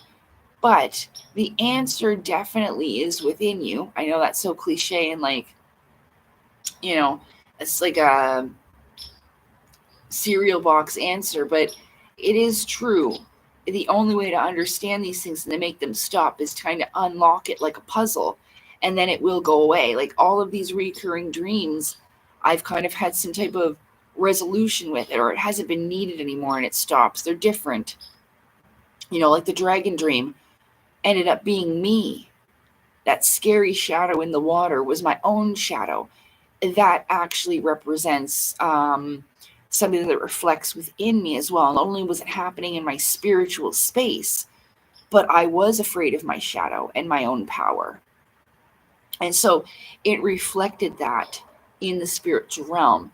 So there may be something going on with that. But if you are seeing an entity, again, there's a few reasons why. It may even be your lower self trying to get you. I've heard people, and I'm not accusing anyone of this, including you, Pat, who I answered this question about, but people who have experienced horrible things in their childhood that they forget about, okay? Sometimes you will have entities, and even your own lower self that will appear to be an alien or an entity will appear to you this way in order for you to figure something out going on within you. But I'm sorry you're experiencing that. It looks awful. For something like that to happen. Hold on, I'm going to catch up with the chat. Ooh, I've been really falling behind. Hold on. Admiral Birth Secretary. Cut by laser or plasma.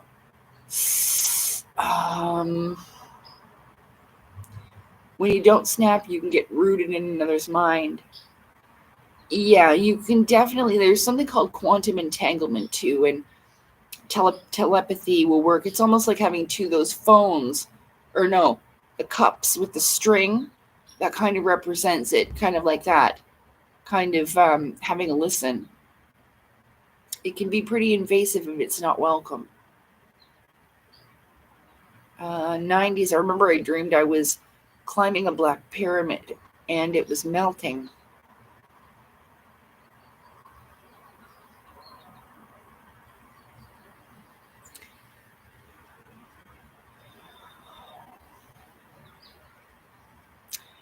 Again, this could have been something dimensionally, right? Like sometimes UFOs will look, this is what I'm just getting intuitively. This is my best guess about your dream, okay? And you don't need to take anything that I say, as fact and truth. It's just something that I'm going on, okay? So the black pyramid, sometimes UFOs will be pyramid shape and it was melting. It could have been changing shape. You started running and saw black balls. Saw balls of energy hitting you. Yeah.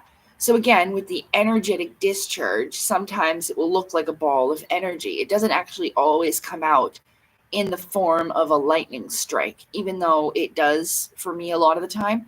Sometimes it will be a ball of energy, which is the same energetic plasma-like projection. And it'll be just like lightning elemental, right?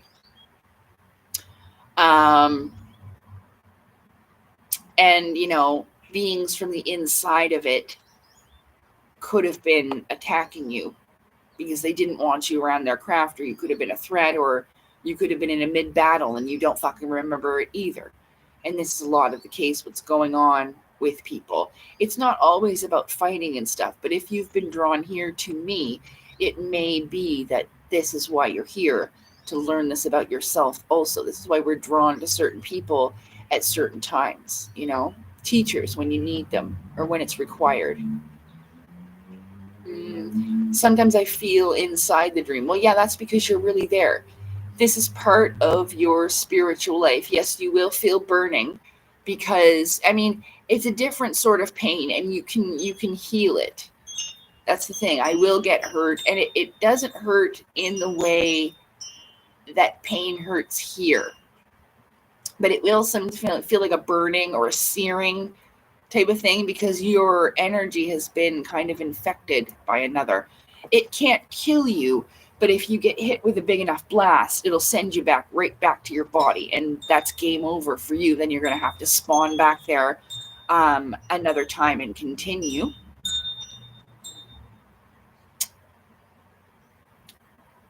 Hello, roller coaster ride. It says, I used to document my dreams in a diary, and I saw my dream actually happening and dug out my diary, and it was actually 10 years later. Yes, because time works differently in the spirit realm. The actual day blew my mind. Yeah. And sometimes we need to remember these things and be like, hey, I wrote that down. And it is also it's our superhero inside trying to get that younger version of us to wake up and remember them, to remember you and who you really are. We may be these superhero, that's what I mean by that, these superhero types of individuals in your spiritual body, you know? And sometimes you won't always look like you. Sometimes people will shapeshift and look like aliens or have blue skin or blah, blah, blah, blah, blah. That's because they made themselves look like that.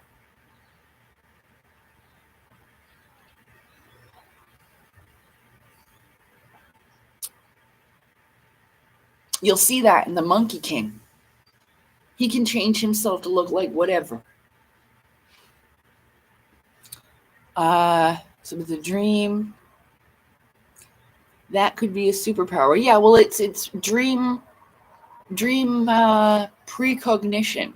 It's seeing the future in your dreams, which is part of your consciousness evolution. It's part of your ascension, and how you upgrade, like how I was talking about in the stages of initiation. So these are different things you learn in different grades in school. Do you understand? In soul school. So learning that you can dream the future in your dreams is part of it. Yeah, that's happened to me too. I mean, not that far apart, but I mean, like I was saying, I was trying to write a story about me being a superhero, and when I was young, and I called it Future Connections, but I couldn't really connect with it at the time because I couldn't figure out the story. Now I do. Yeah, now I do. Because I knew there was something going on with the spiritual realms, and I had superpowers of this lightning back then as well. But I made the Future Connections now. So I think the elevator just wanted to troll me because I was expecting it to reach the top floor.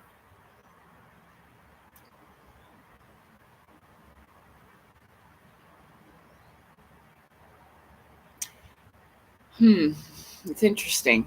Well, it's your subconscious talking to you. Yeah, I remember you told me this before about, that's why I mentioned entities and sleep paralysis. Because they'll feed off your innocence when you're a kid. A lot of them just like that. They like, some of them, the naughty ones, like fear. Druman says, I had a lot of entities around me when I was a kid. It was really scary. Lots of nightmares. Yeah, they'll do that. They almost if you like you're a bright light. They're like moths attract to that. They can't help it. They're just like, and go after it. Almost hypnotized, you know? I read Roller Coaster Ride says, I read the Don Juan books by Carlos Castaneda. Don Juan, a Mexican shaman, states that our dreams are actually reality. Yeah, with mixed timelines, which really fucking sucks. Oh, please don't tell me that. I knew that though. Oh my god, and another, never mind, I can't even say it out loud. I wish I was in that timeline. I know I can switch to that timeline, I just gotta make it happen. Anyway, sorry. But yeah, it's true. So, and again, shaman deals with the spiritual realms.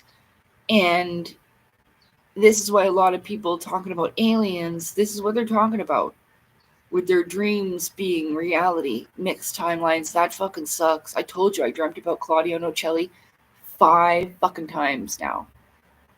Like maybe 6.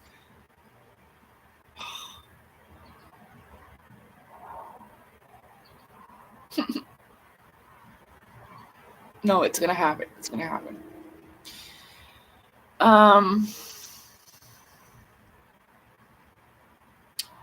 Truman says, I had moments like I started to be a doll my mother would put sitting on her bed, and then a few minutes later it fell randomly. Oh, yeah. That's because, like,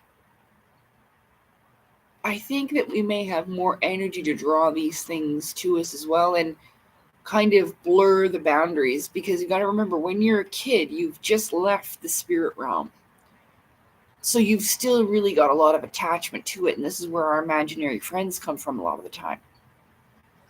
They're not really imaginary. They're just spirits.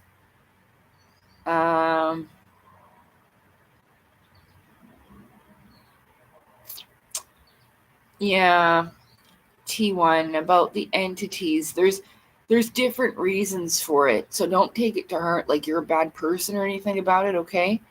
It may be trying to indicate you may have some things to take care of, but we all have, like, I got my thing with the weed and bad eating habits, but a lot of it has to do with they prey on your weaknesses and stuff like that. So it's like I said with other people, like, you gotta look within yourself to see. I mean, you're an adult now, but I'm sure you've learned a thing or two since then, but that's what they do. And they do know more about us than we know ourselves because they can see inside of us. Yeah.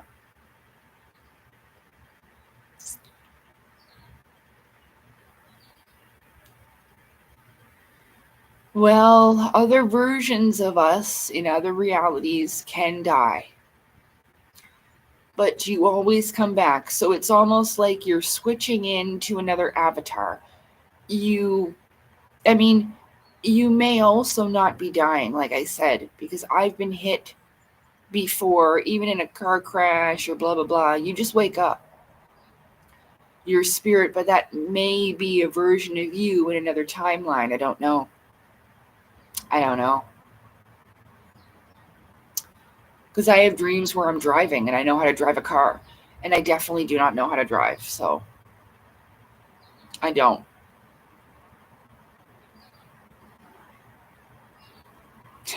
This lady was having a hard time backing up her vehicle and she saw me smirking at her and she's like, "Don't you be laughing at my driving." I was like, "That's okay, I'm not laughing." I was like, "I was supporting your cause. I can't drive at all." Then we laughed even harder because, like, I can't fucking drive.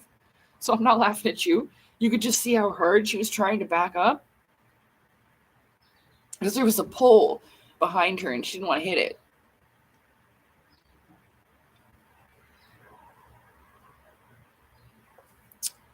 Dun, dun, dun, dun, dun. Yeah. I think the dream realm and the spiritual realms can be intimidating and scary for a lot of people. Even it was for me too, because it's unknown. It's something that, you have to learn by experience or you'll remember shit. Like, it's different for everybody because it's not our first rodeo, as they say. I really don't. I mean, some people might be living their first life being human. That's always possible.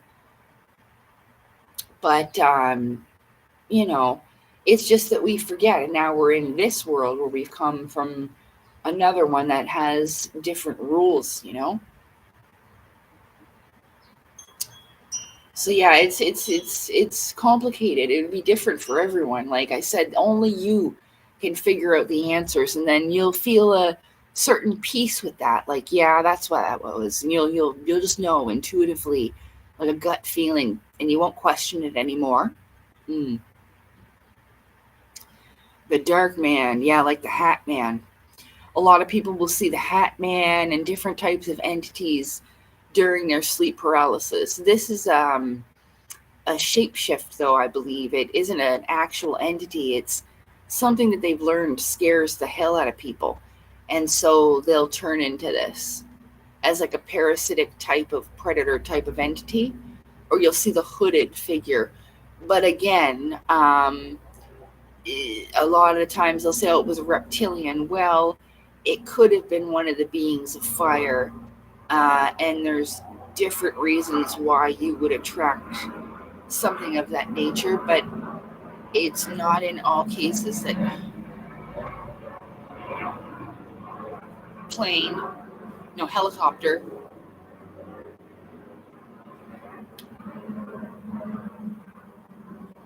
Anyway, everybody's situation is not the same.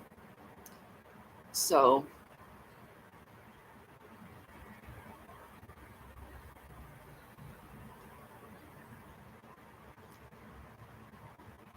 well, this is the thing.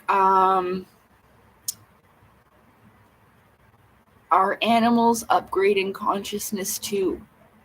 You'll be an animal for a while, and then you upgrade to a human. At one time, we were plants as well. I tried to show this in a TV show where a girl evolved from being an orchid into a person, but she skipped a step. But it's a story, right?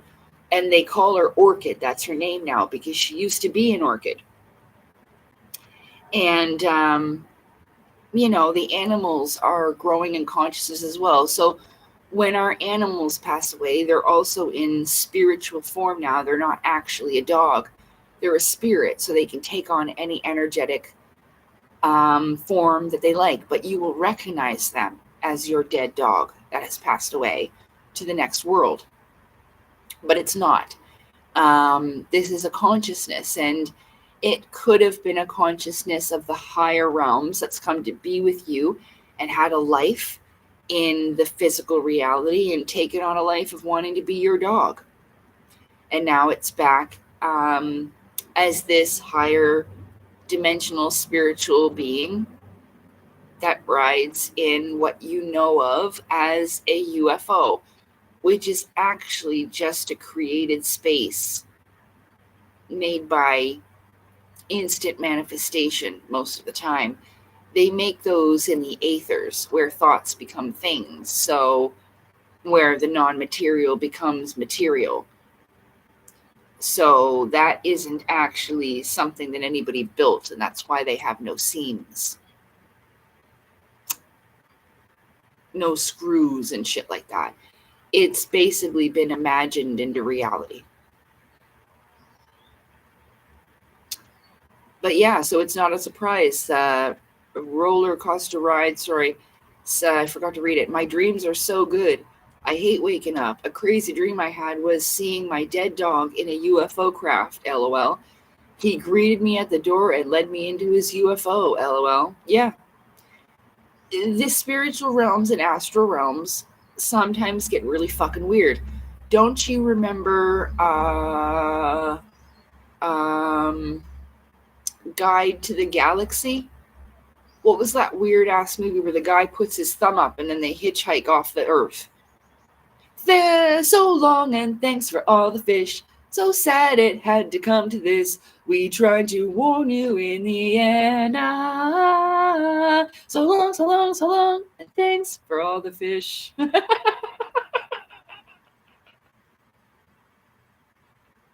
Hitchhiker's Guide to the Galaxy. That's fucking weird. They turn into yarn people, and the guy throws up yarn. Yes, it gets weird out there. And so what roller coaster ride just expressed about meeting his dead dog in a UFO is not that weird to me. Yeah, it can be scary, but you learn to deal with it. Like sometimes scary ass creatures come and they're like, rah! And then I just do it back. I'm like, oh yeah, motherfucker, rah! And sometimes that's all they want. And they'll be like, that was a good one. And I'll be like, thank you. And then just continue on my way.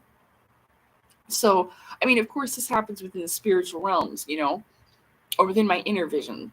But this is something that I'm seeing with my own eyes, with my inner eye, my inner mirror, maybe. But I don't have that type of etheric sight. Not in the way like I did when I saw the UFO in the sky there. But, and the being in my room that night. But it doesn't work like that all the time.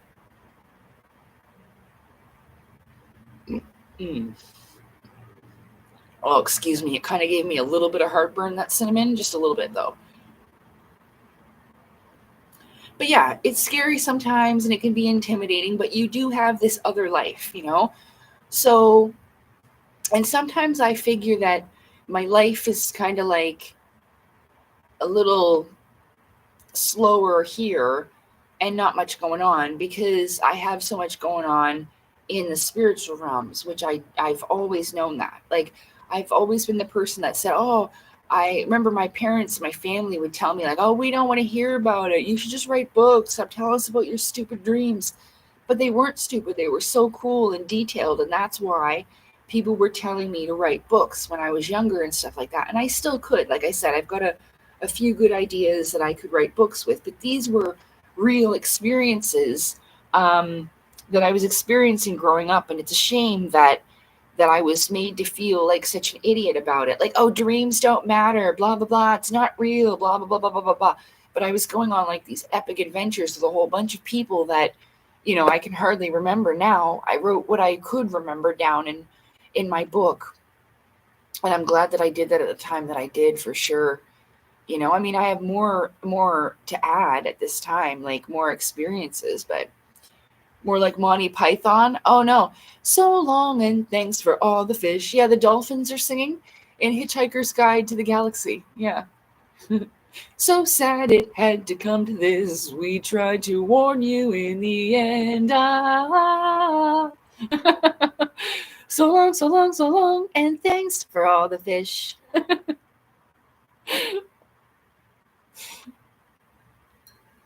It's actually a pretty catchy song, and the dolphins are doing the flips and all kinds of stuff. Yeah, if you haven't seen that movie, it's really good. It's really, really good. There's a British guy, and he's really funny. He's like this innocent, like kind of, you know, average like type of fella, kind-hearted, sweet, just making his tea and toast, you know, and he just all this crazy shit happened to him.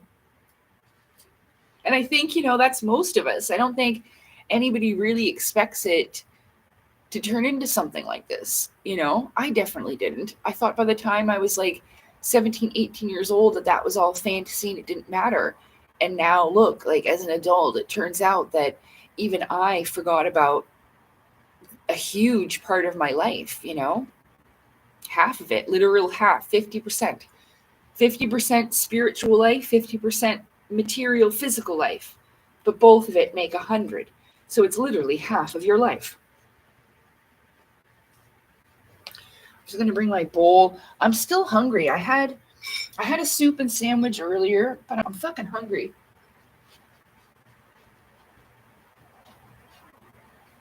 Aw. Oh, they're such good baby cats.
So I don't know if you guys missed this part, but I got a pimple patch. I got the box. I can show you the box. It's just like cheap knockoff Life brand. It's like no name brand. But no name does not mean garbage. And it's just cheaper. And they were like, I got it at Shoppers Drug Mart though, and Shoppers Drug Mart's fucking expensive. So I'm definitely gonna check Walmart. It might be cheaper, but they were only $6. Okay, but still, I could probably get a couple dollars cheaper somewhere else. I don't know. But I'm telling you right now, I did not think it was going to work. And I'd rather walk around with one of these little clear, round patches. Like it's just a little clear patch. I'll show you when I'm done doing this. But I don't care. I'll walk around with one of these on my face. I think it's like I'm not trying to offend anybody. Like if you have a problem with pimples. But for me, it's distracting. Even for me. Like I've got this big old fucking thing on my cheek. And I love these pimple patches now. So if you struggle with it and you can get a whole, I'm not selling it or anything. I'm just telling you something that's worked for me because I'm totally surprised to keep looking at it. And it takes out the stuff inside.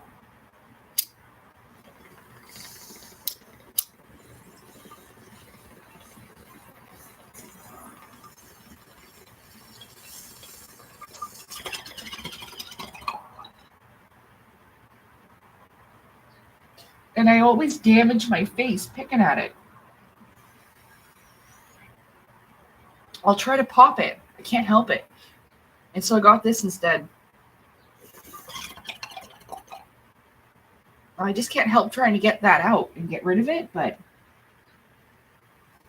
So, yeah, if you're ever wondering if those things work, they do.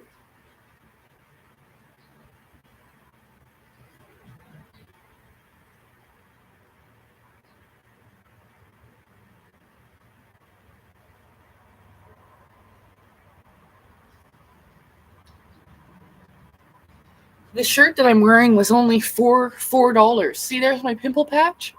Wait, you can see it like that, right there. You can hardly see it. See?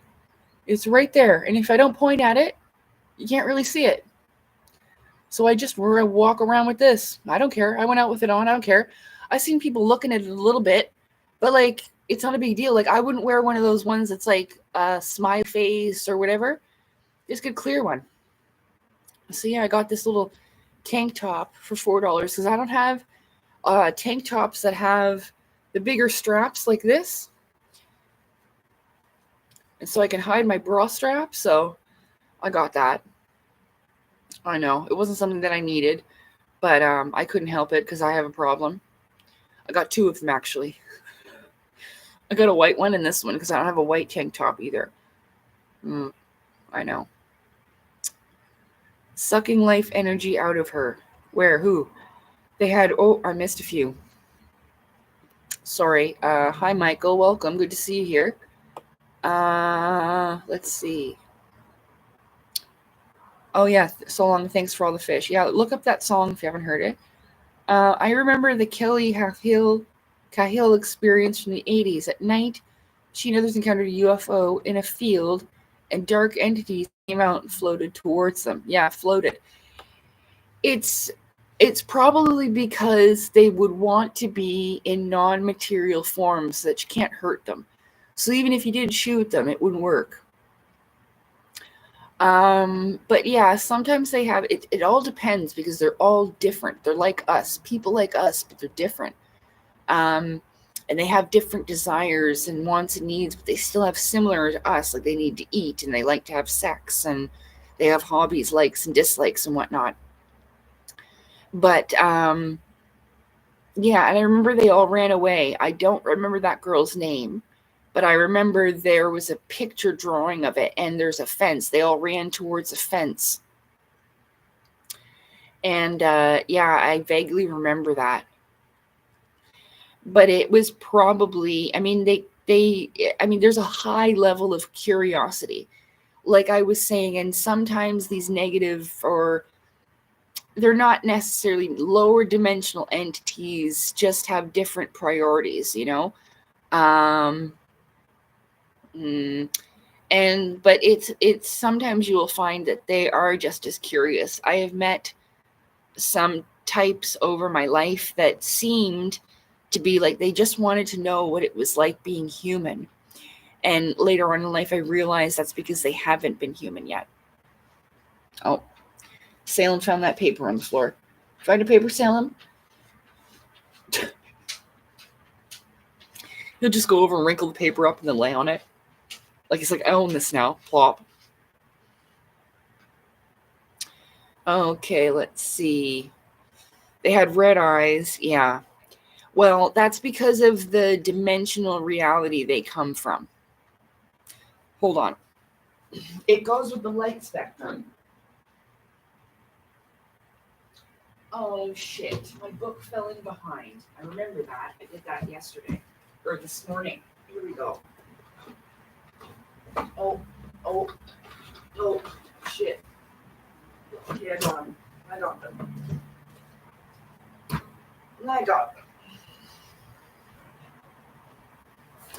It actually goes with the light spectrum. So that's why their eyes are red. Because they come from a place.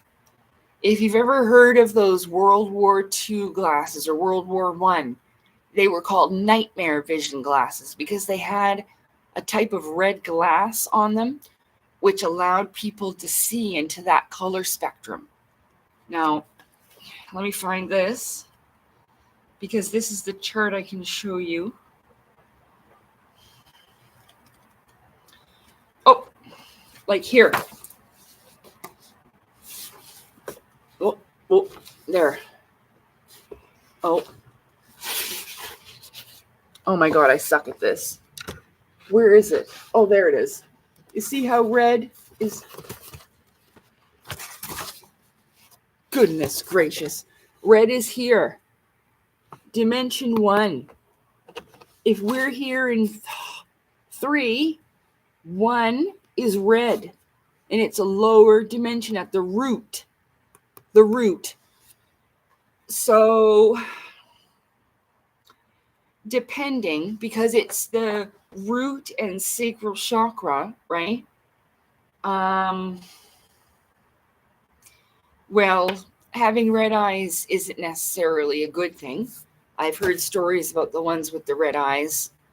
But well, the red glasses, so a lot of people think it was the chemical that they were, that was used with them, and it could be. But I've also heard people using specific kinds of glass where, again, it will change, like light spectrum kind of glass, and you'll be able to see different things within their energetic spectrum. So that's what was going on with the nightmare glasses.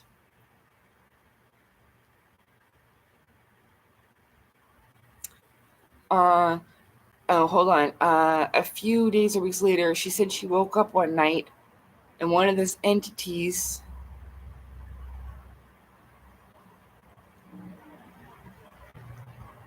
to see one of these entities, probably hooded, with a tube or something attached to her body.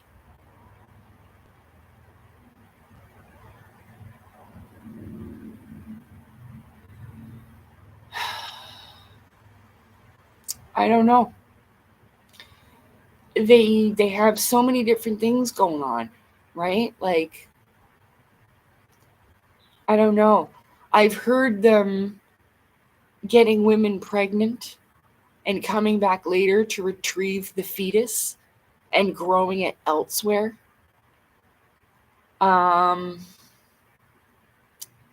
It just depends.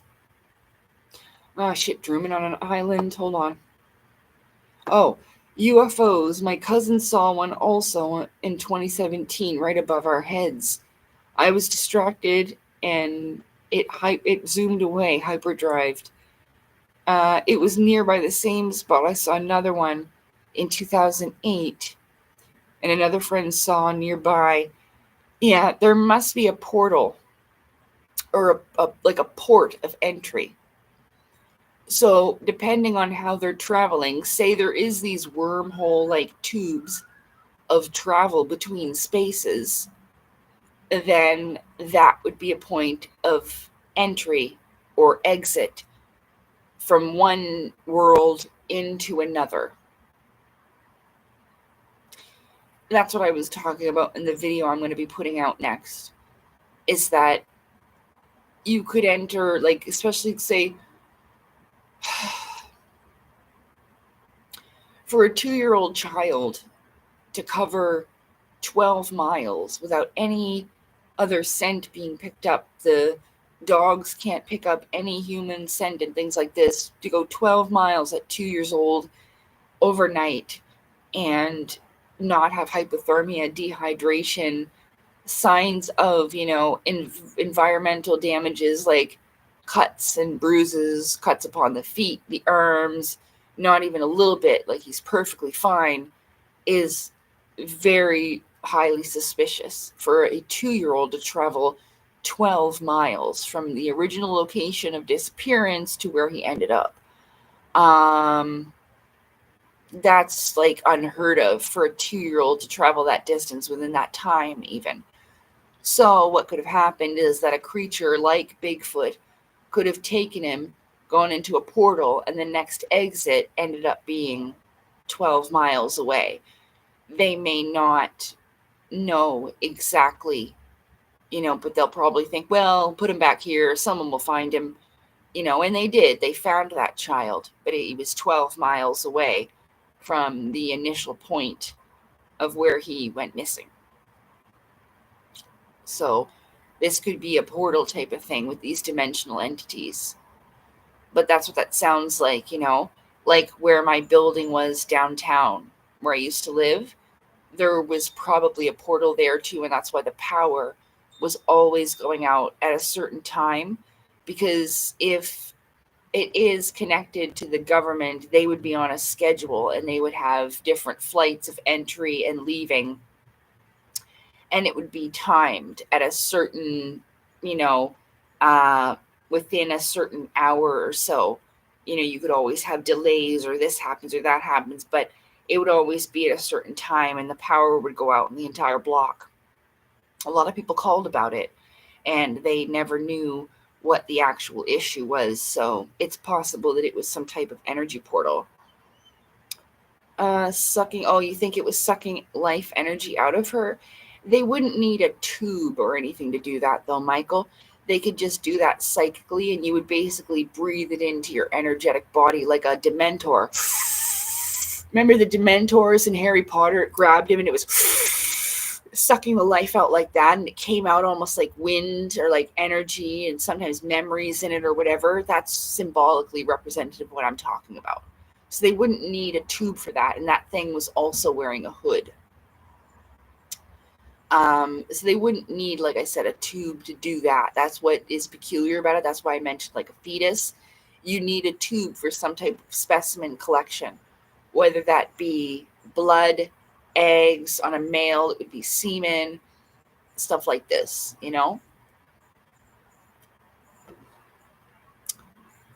It's only a pimp. I don't know what do you mean. Glad it's okay. I don't understand. Moly. Oh, remember that movie with he had a mole on his face? Is that what that reminds you of? My pimple thing? He's like, don't say mole. And then he's like, mole. Ah, fuck. Moly. Yeah, you couldn't stop saying it. Yeah, I remember that. Yeah, so the red glasses did make people insane too, because then you see this kind of stuff. Yeah, and they saw monsters and shit flying in the sky, and there are different types of entities like gargoyles with wings and all of that. Yeah. The glasses you were referring to was from the Vietnam era. Yes, a type of night vision. That's right. Yeah, they were, but they took them off right quick because they realized that there was a problem. So, like I said, whether it be the chemical that they were laced with, and like we know that certain types of chemicals, like found in mushrooms, LSD, can make you see into other realms as well. So, but there's that as an example of those red glasses. Yeah. And so that's why those beings would have red eyes. Mm-hmm. Yeah. Possibly. This is how I figure, because that's how they would need to see in their world.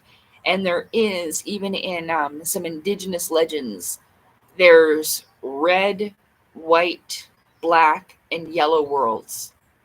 The four worlds by the Navajo and the Dine, Dine. You'll find it under that. And they even talk about nature spirits and elementals. There was wolf people and stuff like that in their legends as well. But the Navajo legends deal with the four worlds, and there's red, yellow, black, and white. You'll see it, and there's a cross, right, that separates them. Again, if you look at Santos Bonacci's work, this and this is very significant. This being our material plane of the line that goes this way, and this one represents also maybe the separation between the spiritual and the material in this. But again, Santos Bonacci explains it, how it has to do with the 12 astrological signs, like how back in the day, that's why the Sphinx head used to be a lion, because it was created in the age of Leo, and that would be the lion. But it could have been in the previous age of Leo. You know what I mean?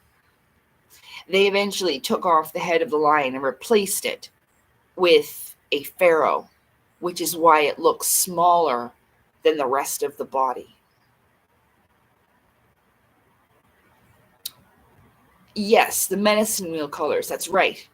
That's exactly what I'm talking to you about. Yes. The wheel that has the separations usually has got twigs or wood around the outside because it's indigenous, a nature thing. It's about nature, honoring nature. That's what they're about. And those are the 4 worlds on that wheel. Yes, that's exactly what it is. Yeah. I'm not an expert on everything, but together, see, we figured more of that out. I can explain it, show you what it looks like, but sometimes I need a little bit of assistance, and I appreciate that. Thank you. Michael says, yes, I remember the Dementors. Yes, could have been physical extraction of some sort where they used a tube. I'll need to look into that again. It's been years since I looked into it. Yeah. I vaguely remember each cases that we talked about, like Betty and Barney Hill. They did a lot of talking with those beings, a lot of talking, and they had physical examinations, stuff like that, because they do want to know what it's like to be human. They don't. We do have differences. Like I heard once that they don't even multitask that well, because humans are a new design. We're actually an upgrade from something that's been evolving for a very long time. At one time we were giants. That's why there still are giants, because they graduated and evolved out, moved into their own space. There used to be giants at the time of the World's Fair before the last reset. It's true. And they're really not all that big, but is it ever? And some men were married to them. And so the men look very small next to this very big lady. Like it's totally giving the snoo off of off of Futurama. And that's where I'm going to stop talking. I say that sometimes. Okay, I'll fucking tell you. I'll say I'm going to give him the snoo. But I don't mean it like to death. That is definitely not how I mean it, okay? But yeah, it definitely gives off the snoo type of vibe. Death by snoo. Hey, baked veal. Yeah, I know. Do you remember how funny that was? And the skeletons are dead, but they still look like they're fucking smiling, That is so funny with a crushed fucking pelvis. They're like...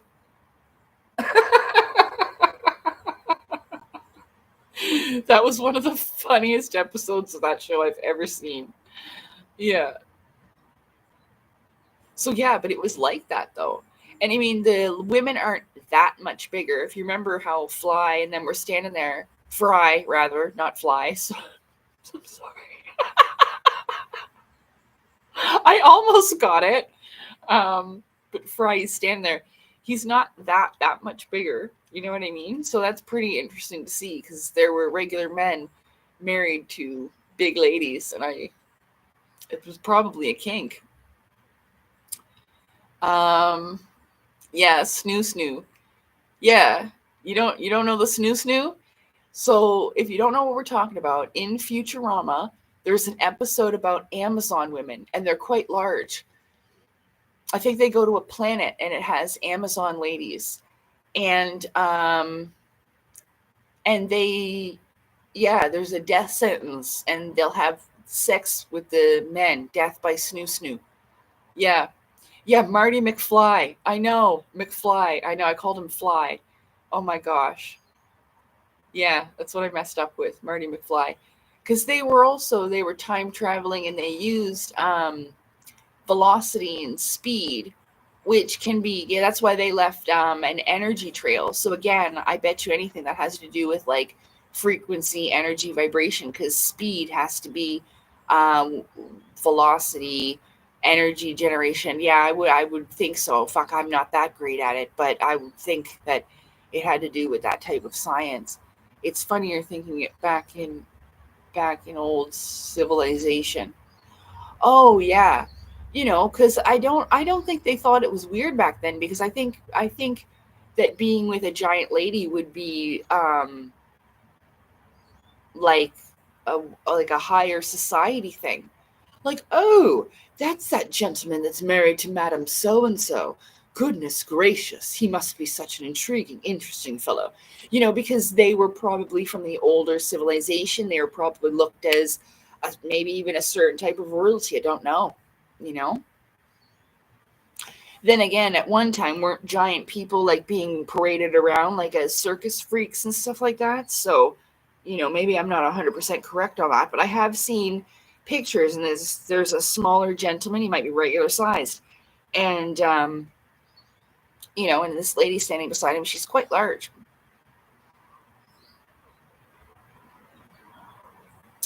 Adventurous in most ways back then. Well, yeah, that would be quite adventurous. Wouldn't it be something to talk about? They sometimes did that too, got their picture in the papers, like, oh, there's Mrs. So-and-so, and they've been into, oh my goodness. I don't know any word to, how fascinating, shit like that. Don't threaten men with a good time, says Big Deal. Yeah, I know, death by snoo snoo. It's actually very funny. If you can watch that Futurama episode, that one's very, very funny. Yeah. I remember that one. I remember the one about the unaliving booth. Remember that?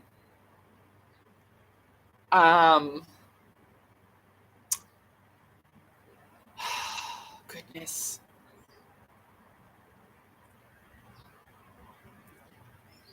That's all I can remember right now. But yeah. Yeah, Vietnam.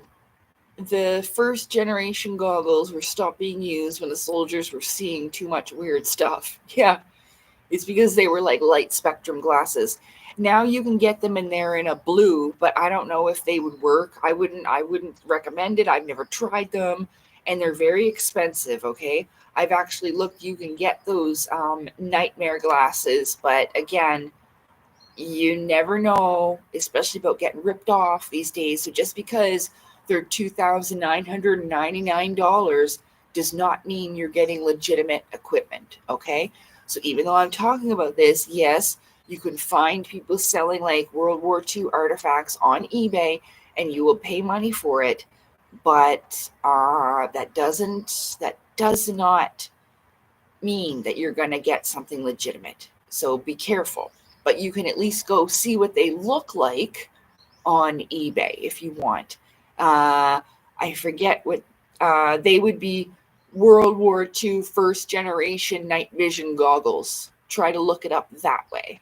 And thank you, Michael, for your help with that. Yeah. Yeah, I looked them up because I wanted to see if I could get them. And I could not because it's way out of my price range. But I also saw the blue goggles that way, but they're new and even $80. I would not tell you to spend your $80. I would be so pissed off if I was sending that shit back, Make sure there's a return because you don't want to get ripped off.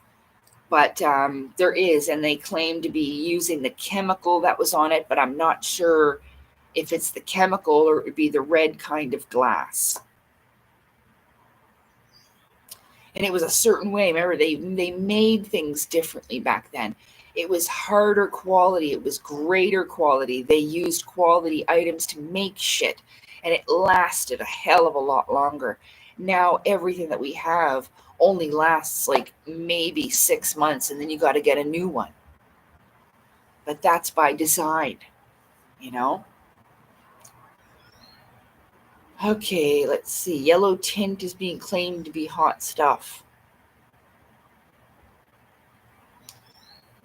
I like tinted sunglasses, but that doesn't mean that's it. Like I was saying about the quality, it could be plastic crap, not actually real kind of any kind of glass, tempered glass, whatever. It's just garbage now. We have garbage. So even fridges and freezers that were made back in the 60s and 70s, some people still have their fridges running and working in the stove too, just fine. And it's real metal, and it was made with quality items, nuts and bolts that were made with it. It was made to last, and it lasted. So we just don't have that anymore.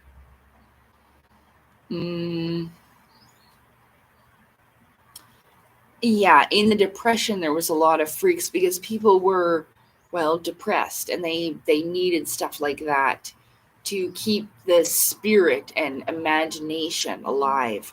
It, even if it was, poking fun at the bearded lady, or, the little person or whatever, because those were things that people would never get to see. They couldn't travel like we do now. There was no internet. So seeing something like that would be quite a marvel, you know? And of course, it's hurtful to someone who was born with little person syndrome. I don't know what that's actually called, but little people, big world is where I got that from. So little person, I think, is acceptable. But yeah,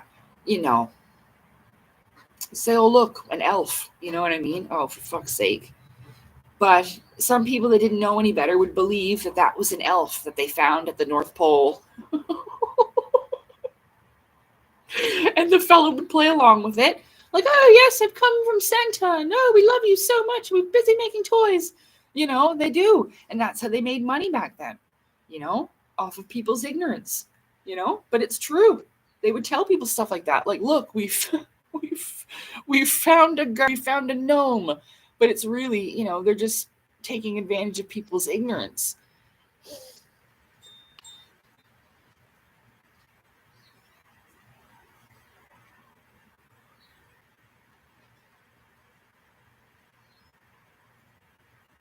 Where's Lucy go? Where's Lucy? Go see Lucy. The doggy's outside. She'll come back, Salem. She'll come back. Where's Lucy?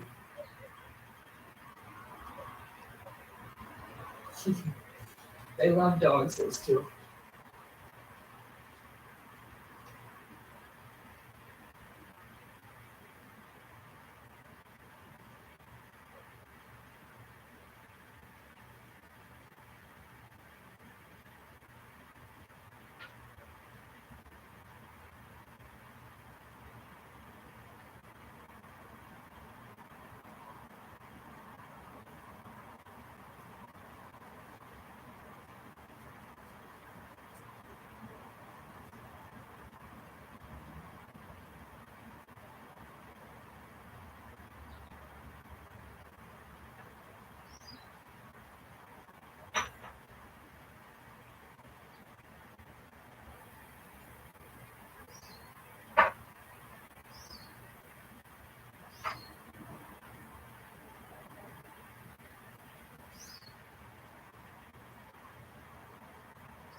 Oops, I'm still here again. Oh my. I'm tired. It's kind of gloomy and rainy today. Oh yeah, I fucking was so sick this morning. That's why.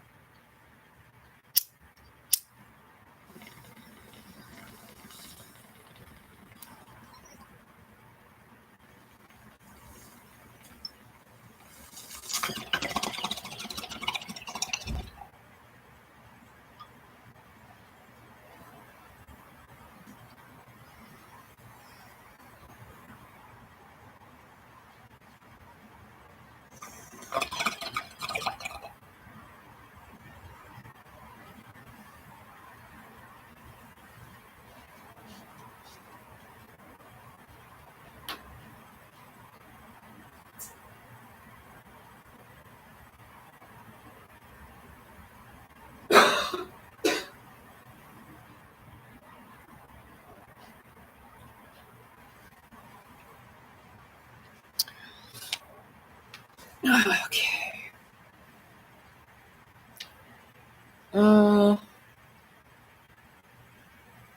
Oh yeah. Yeah, little fairy people were making my cinnamon buns and my cereal. That's right. Sometimes I make jokes if, like, I'm in the elevator and it's slow or whatever. I'll be like, oh, the hamsters running the elevator must be tired. And I always get laughs with that. Yeah, little hamsters like running the elevator wheels. Yeah, I make jokes about stuff like that. Okay, let's see. Yeah, 80s washer and stove running great. I know. Everybody has trouble with the newer products. And you think, oh, it's so great, stackable washer and dryer. Yeah. Especially the washer goes on top. You know what I mean? If it's on top, I think it might be on, it makes sense for the dryer to be on top because the washer goes, like, it just, they just don't, it's true, they don't make stuff like they used to, you know? And those older furniture pieces look cool, you know, vintage now. Like, I don't know if you guys saw the Tesla truck. I saw one for the first time with my own eyes just a few weeks ago now when I was on one of my walks. And I was so shocked. I didn't know what it was. There was two gentlemen walking in front of me a little bit. So I hurried up to them. I was like, excuse me, gentlemen, I'm sorry to bother you. Do you know what that is? They're like, what? And then I'm like, that car right there, that. And then they must have seen one before. And he was like, oh, he's like, that's a Tesla truck. He's like, you've never seen that? I'm like, no. Oh, that's my storage space thing. Ba-da-ding. I'm still having a storage space problem, but I'm trying to deal with it the best I can by deleting shit and like moving stuff in places. I gotta figure that out. I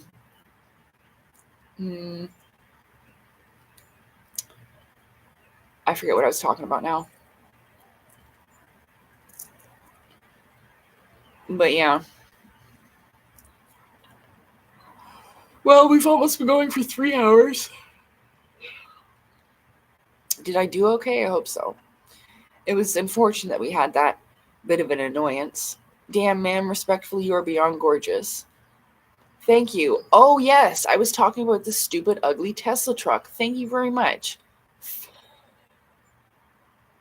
Fuck you, his name is. But it's spelled Phukwiu. Very clever. Yeah, the ugly ass Tesla truck. That looked like, when I saw it, first of all, it looks like a tank driving down the road, like we're having martial law. And then I thought, did he build that? Like, it literally looks like a metal box driving down the road. And I thought it was an experimental vehicle, like he made that. Yeah. I just, dumb. You know? If you get into an accident with that, you're fucked. All the angles and corners, your car is going to be annihilated. If not, like, cut in half at some points. Like, and the guy driving it, like, I'm glad that he was far enough away when I started laughing, because you look ridiculous in it.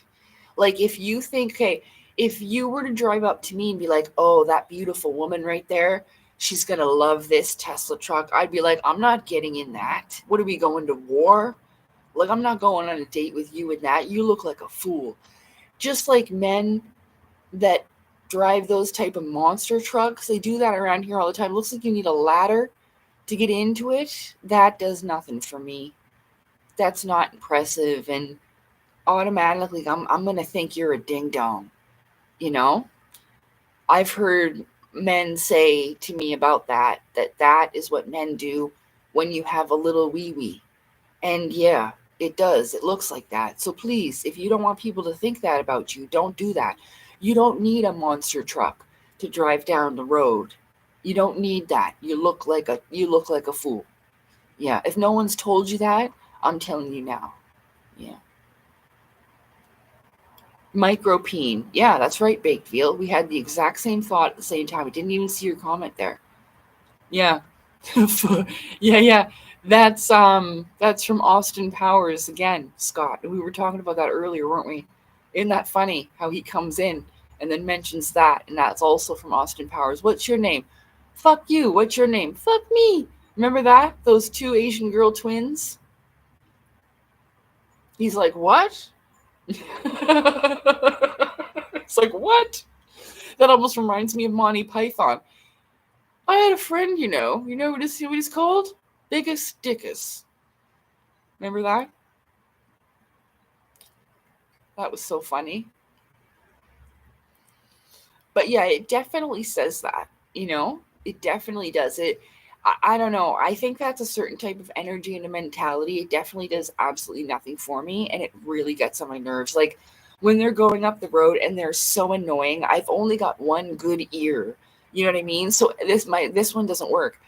And so everything's so loud to me sometimes. And I call them fart machines. And you you you look like how a fart stinks, because clearly they don't stink, but it's like, oh, yuck, that's the feeling of it. Like, get out of here, you, ooh, yuck, like that stinks, like you want to get away from it. That's the feeling of it. Hmm. What if they have to haul a lot of stuff? Well, yeah, but you don't need a truck with the tires raised a few feet to make it look like you're going to the monster truck rally. That's what I mean.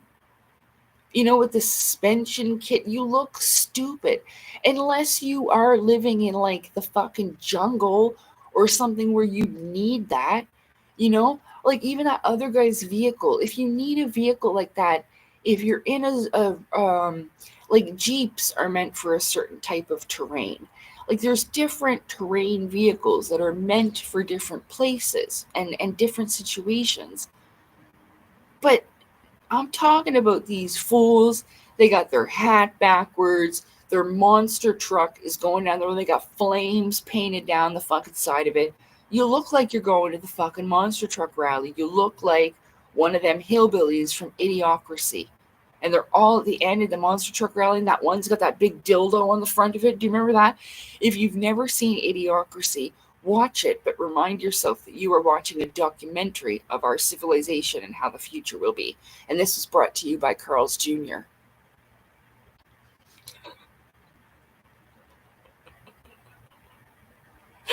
When you watch the movie, you'll understand. Don't forget to drink your electrolytes. Yeah, I think we did it again. Wasn't it called Brando baked veal? We did it twice. We were thinking it has what plants crave. We did it twice. Me and baked veal were thinking the same thought at the same time. Yeah, the first time about the little penis thing, and now about it's like Gatorade, but it's called Brando. Yeah, it's so funny. It's like, why do you keep saying that? Saying what? Brought to you by Carl's Jr. He goes, oh, every time I say that, they pay me an endorsement.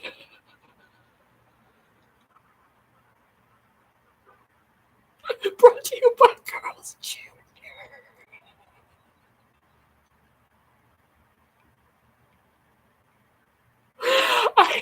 I'm not saying that that's happening with me. I'm just totally making a joke. No, it's called Ow My Balls. The show's called Ow My Balls. And all it is about this guy. There's a show in this movie on their television. It's called Ow My Balls. And all it is this one fella getting kicked, hitting the balls, like slamming his balls on like a metal rod, whatever. It's just called Ow My Balls, and that's all it is this fella getting kicked in the junk. And then the movie of the year was an ass that was farting for 60 minutes straight.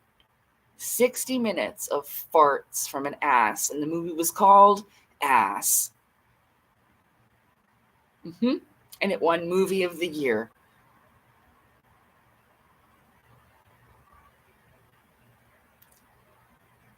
Yeah, and it seriously is like the way that you will, yeah, watch it as a documentary. It's terrifying. Like if that's what's happening to our society, and it is in a lot of ways. Like, yeah, yeah, people eating Tide Pods and shit. Yeah, on TikTok.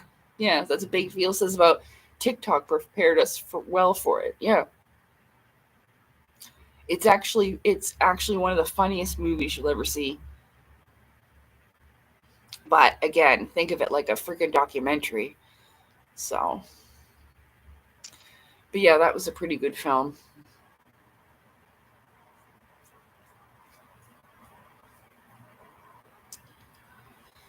But yeah, that's my spiel.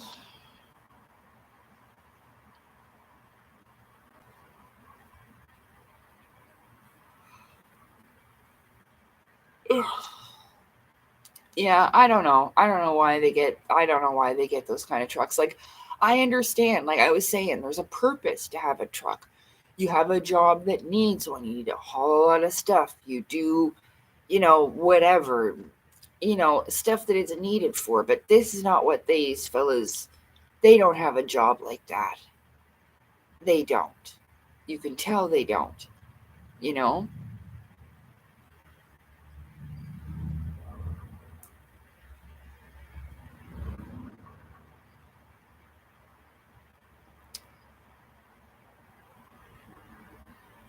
Oh, scannable. No. See, there's systems that could work. It's just the fact that the people who are running it have no business running it. So I wouldn't want it the way that it is. Like I said, AI can be used as a companion, but you're not supposed to use it to answer all the fucking secrets of the universe. You know what I mean? No, this is for you to figure out inside yourself, you know? That's what I was saying about that before, that it kind of takes away people's natural connection to source. And like when I was connecting and talking about the people in the blue suits and that person kept pressing the laughing emoji, I shouldn't have said anything because then, but the energy of it, so it's fine. We got through it. But, you know, um,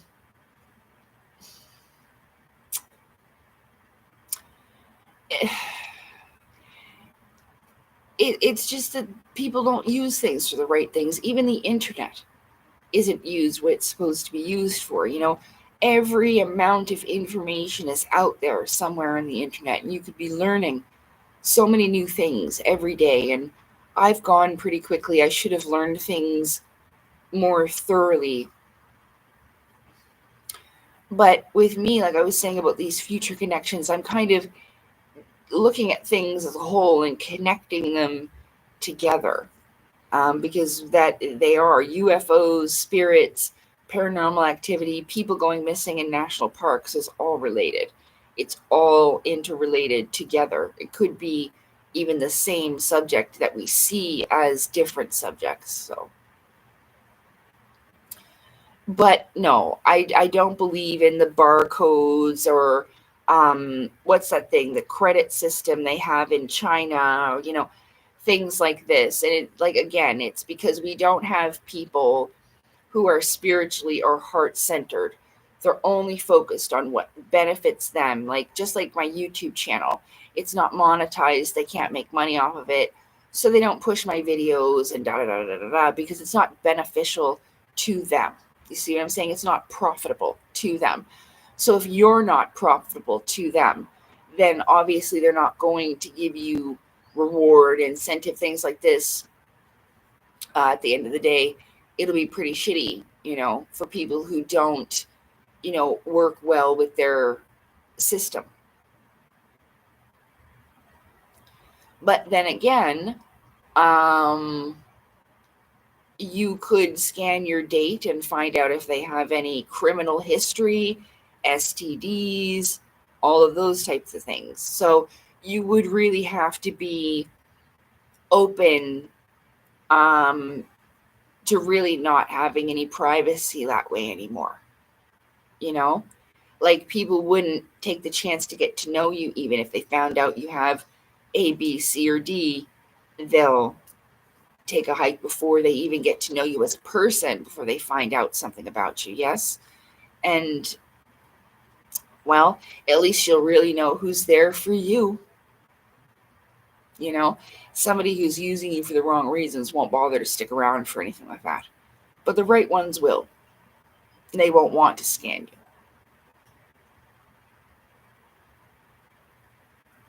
Yeah, well, I think that people are overwhelmed, Scott. Scott says that's why we're brain dead. Just use AI, don't try to think. To a degree, I think that people are too exhausted to think, especially the younger generation that has aged so quickly. Generation uh, Z or whatever.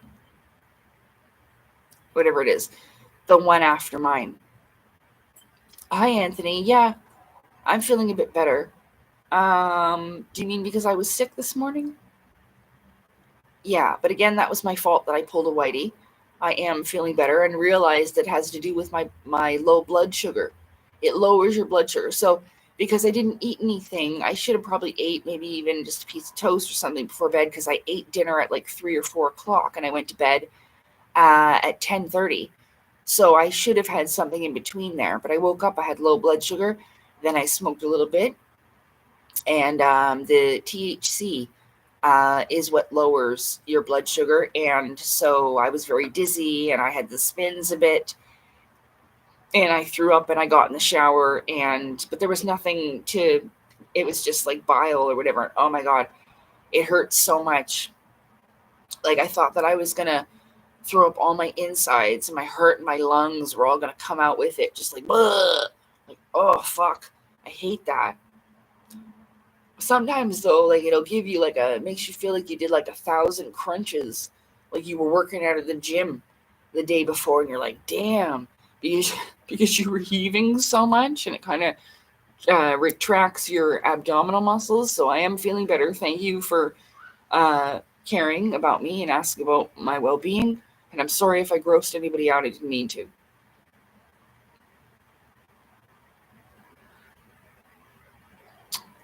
Do or do not. There is no try. And it's true. Like, but you could do everything right and nothing wrong and still fail. And that's just the way of it. I saw that as a Star Trek quote one time by Jean-Luc Picard. And he said that sometimes, you don't have to do anything wrong. You could do it all right and still not succeed. And it just means it's not meant for you. Doesn't mean you're a bad person. Yeah, I know. Yeah. If it's really bad, you can hurt your esophagus and your throat. And yeah, I was in the shower. I thought that it would take it away. But I was okay though. I got through it. I just had to take a few minutes to throw up and then continue washing myself. Sorry. Yeah, but I didn't pass out or anything, so that really helped. Well, I mean, actually, I was going to tell everybody that I had said once that I'd never wear a bikini, but I bought one. And I'm not going to show you it, but I am going to try to wear it. There's a pool here in my building, if you don't know that. It's just that kind of grosses me out, because I bet you some people will be like, oh, I just won't shower. I'm going to go in the pool. Please shower before going into the pool. Oh. But yeah, so that's why. And the lake grosses me out too. So I've been thinking a lot lately about how much I miss the ocean. I'm from the East Coast of Canada. I grew up in Nova Scotia. So I miss it so much, but just the cost of moving, and I would need somewhere to stay before I could reapply for my disability to support my income.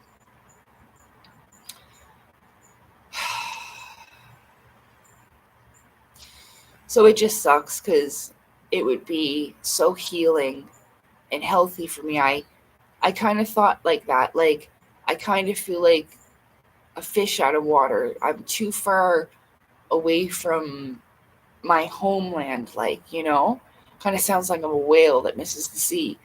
But in a way, it's almost like being removed, and now you're in a pool somewhere at SeaWorld when you used to live in the ocean.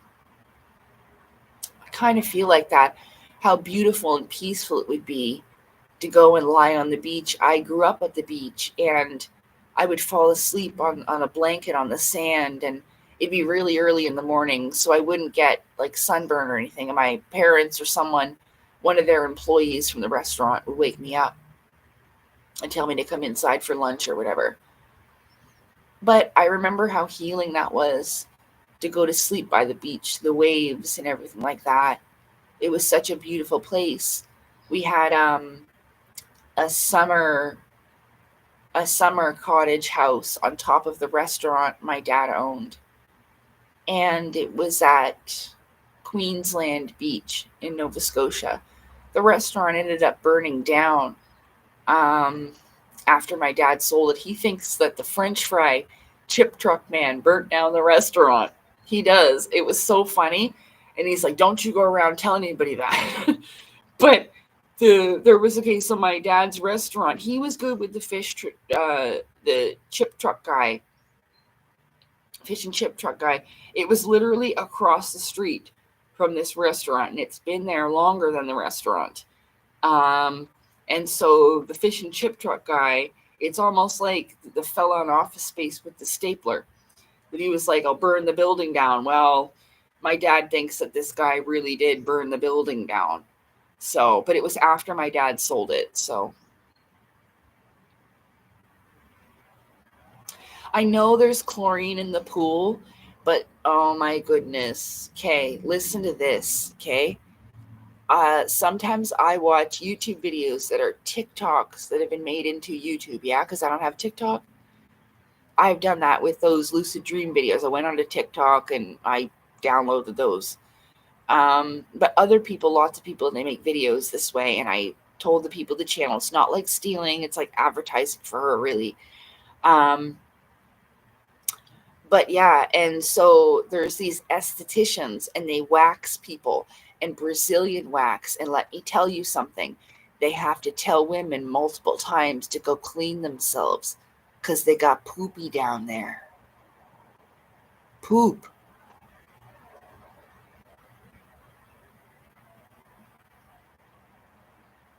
This is why the South Americans use the bidet. Oh my God. So,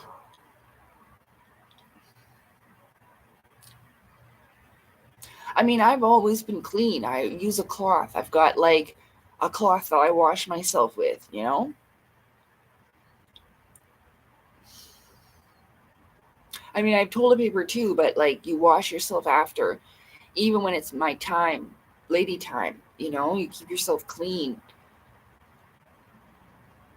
I've got a bucket, rinse yourself off, you know what I'm saying? Like it's like a little, like you can, I don't know, what the fuck is that called? Like a little spout almost, you know? You pour it on yourself. Oh my God, gross.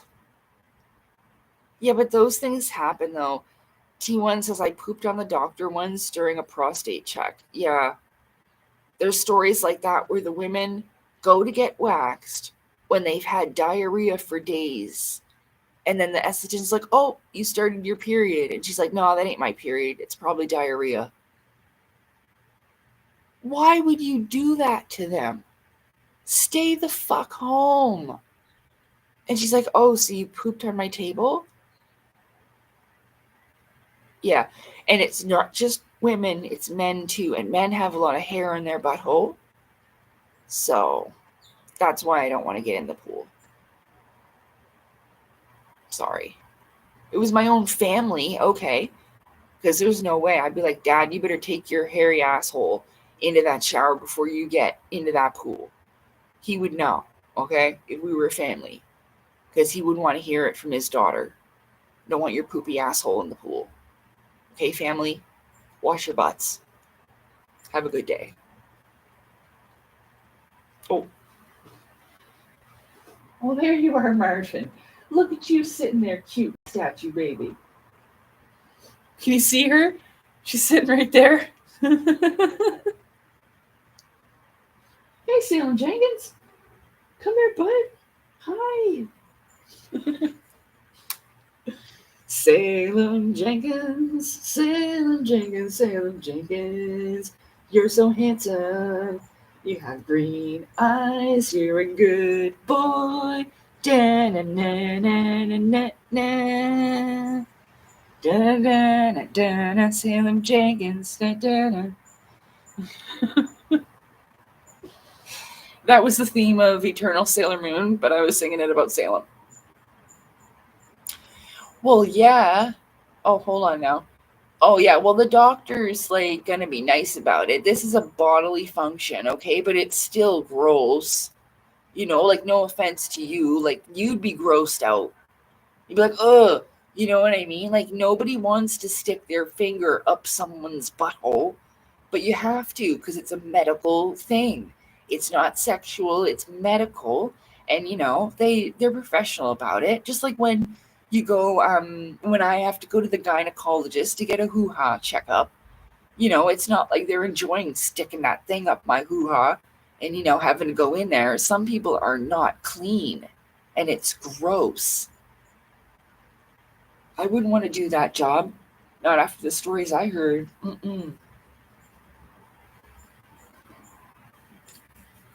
So, but yeah, that's why I don't want to go in the pool. And it's not a big pool. Like, it's big enough, but it's not super big. And I don't know. So I haven't been swimming in years. I'm going to try. I got a bathing suit. I have another one, but I don't really like it. And the top doesn't fit. I have to like tie it in the back. It has a clip, but it's too big, and so I have to tie it and then clip it, and I just don't like that. So it was only $12. My bikini was $12. So, and I got shorts. I got a pair of shorts for $5 to go over the bottoms, because I definitely don't like being that naked. So I guess I could have got like one of these tank tops in baby blue. I'll show it to you. Do you want to see it? I'll show it to you at least.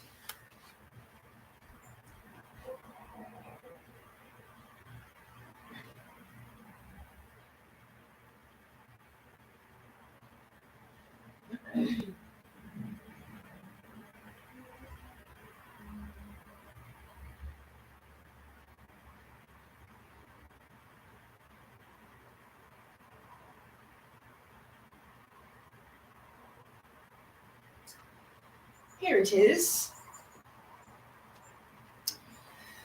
So these are my shorts, and they're really cool. They're like stretchy, but also like stretchy here, and they're like a thin material, like good for swimming. Like they're 79% polyester and 21% spandex. So that's why they were $5. Fucking polyester's like garbage, literally.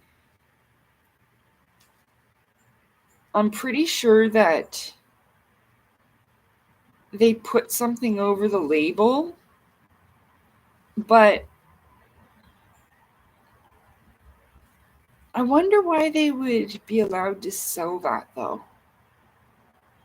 Because isn't that like a knockoff brand? What's that? What, Ralph Lauren with the horse? And that's why they put that over the brand? Because everything's made in like Asia anyway, right? But anyway, these are really comfortable shorts and they can go into the water. And so I got that for my bathing suit. And they still have the thing for the crotch. So that's the bottom part. It's baby blue. It's baby blue. It's all wrinkly though, because I haven't like washed it or anything. I just bought it and it was all it's kind of like ribbed like my tank top. And then the top's really cool. So I'm going to take out the ugly booby things, but it has like, this is the back part. It has like a little strap where you can see my tattoos really well. And then it's kind of like almost like a sports bra type, you know? And actually, when I put this on with that, it reminds me of Lara Croft with my braid, because it has like, even though her shorts are like brown, I could have got the brown shorts and then it would have looked a little bit Lara Crofty. See the colors, like the teal and the baby blue? So it looks really pretty. I like that color combination. So I'll wear the bottoms like underneath with the shorts, and then I can go swimming like that. But it was $12 from Giant Tiger. I was making it up. See? Giant Tiger. $12. So, but it has these ugly little titty things in there. And we're not having that. Let's take that out. Sometimes you get these better quality titty things, but these... Oh.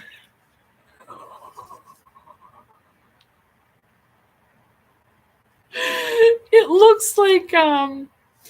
What's that little cap called that the Jewish people wear? What is it called, though? I don't know. Looks like one of those. Fuck. But it's actually a titty thing. You can get some better quality ones, though. I don't know. These would just be soaked full of water anyway. I don't need that. Soylent Green is people. A yarmulke. Yeah. One of those little things for the head. But yeah, so we don't need those in there. No, you can't see through that. And anyhow, I have better quality, kind of like triangle titty things, so it like will fill up the whole thing. This is like just a little circle right there. It looks so stupid. So I have better padding that can go in there, and it's thinner, so it won't be all full of water as long. These ones are too thick. It's gonna like swish out water. So, but yeah, I got myself these comfortable, stretchy little swimming shorts for $5, and this was $12, so that I can actually go in the pool. Yeah. I might even put a t-shirt on over that top, depending on who's back there at the pool, because I don't want people spying on me. Oh, my scarf fell off.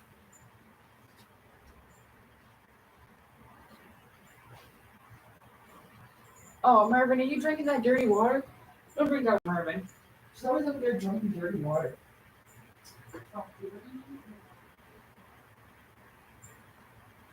Well, I guess rainwater's not that dirty. Out there drinking the fucking rainwater. Are you drinking dirty rainwater, Marvin? She likes it. Drinking a fucking puddle. She's not thirsty. She has water. She just likes to drink the fucking rainwater. Okay. Okay, everybody. Oh, polyester is Soylent Green. Yeah. Soylent Green is people. Nah, it's garbage. They make it out of like garbage and plastics and recycled waste shit. You know, polyester. It's definitely not a good material to wear. Cotton is the best because it goes along with our energetic vibration.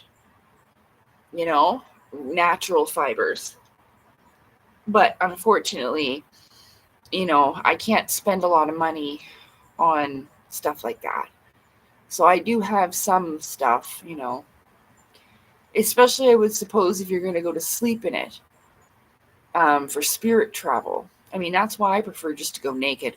Like if you can't afford something like that, well, you can always go naked. Even if you wore just cotton bra and underwear, I suppose it'd work. But, you know.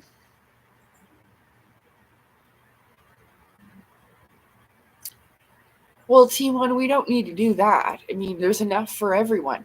No one needs to go hungry anywhere ever. That is by design. There's enough for everyone. There's just not enough for everybody's greed. The needs of the people can be met, but not the greed. That's the problem. So they even have weather technology where places that are barren, that have a hard time growing crops or whatever, they could help them. And they don't, because it does not benefit the ruling class. They benefit off of the suffering. That's what they really benefit off of. So.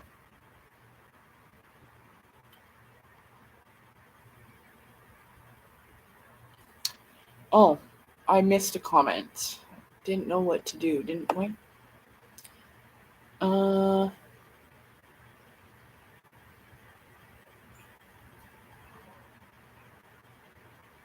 oh, I had to pay $200. It's really not that big of a deal. Well, no, there's no need of that, you know. Yeah. So,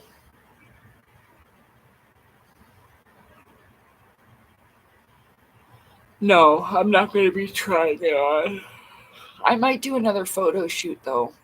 I'm having such financial troubles that I don't know if it's logical and like if I can sustain that, you know, with my finances. I don't know. That's just a fancy way of saying if I can afford it. Because I don't know if I can like live my life and afford something like that when, the prices are the way they are. But that is something that I would have liked to do for my birthday. I'm not going to do it in the bikini, but I might get to take one photo of like me in the top with the braid, and I even have those glasses like Laura Croft. And I thought about being down at the lake and maybe you can take a photo or two of me in that, but I already have an idea of what I wanted to do. Um,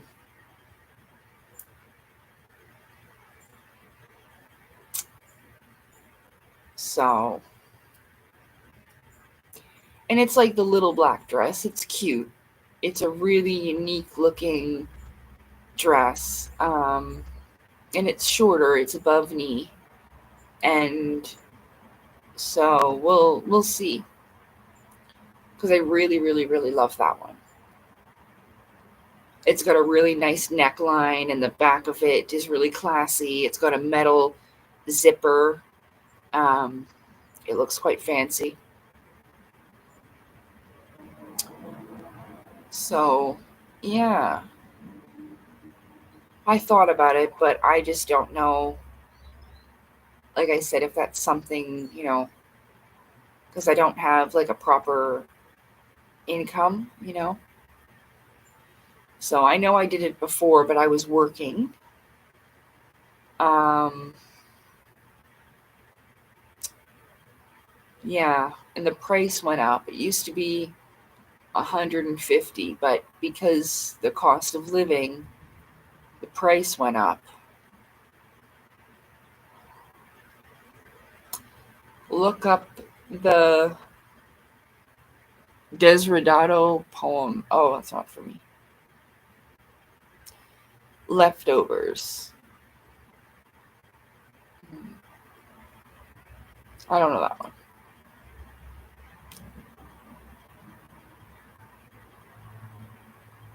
Yeah, we don't need to be eating people to solve world hunger. No, there's enough for us all. And on that note, like, even though that's gross, like I said earlier, I'm getting hungry and I'm gonna go make something to eat now.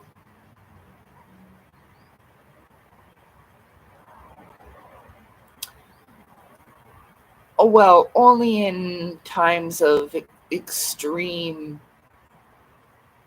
situations would you ever even need to consider eating a person. Yeah, like in a plane crash where there's nothing else and you're in, like there's been plane crashes in snow covered Alp type area in the mountains or something, and that's necessary for your survival. But no, no. Ew. I don't know. I try not to judge, but I think drinking your own urine is so gross too.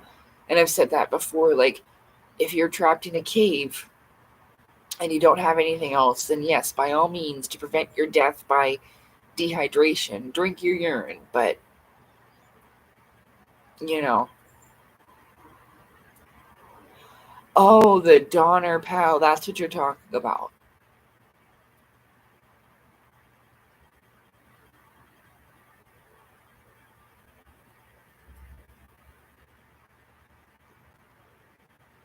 Well, listen, like, that they would have to be expired on their own. You know? Like, you can't just... No. That's extreme circumstances that you should only be forced to think about if you're in that situation, you know? Yeah. That's an extreme circumstance, and nobody actually wants to do that, you know? So, that's a really heavy topic. I don't know how healthy that is to think like that. It's good to think about sometimes what you would do in certain situations, but that's pretty stressful. I love roast beef, though. I do. I don't really.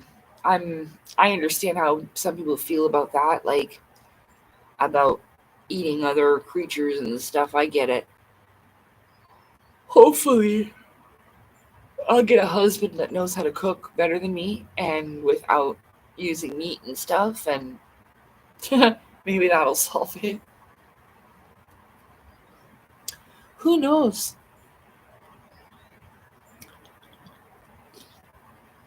Because I could adapt. I just need a little help. That's all. But yeah, I don't know what I'm going to eat, but I got to eat something so that doesn't happen to me, my low blood sugar or whatever, because that was awful when I woke up this morning. That happened to me at like 7:30 in the morning too, and I was like, oh no. I had to get in the shower.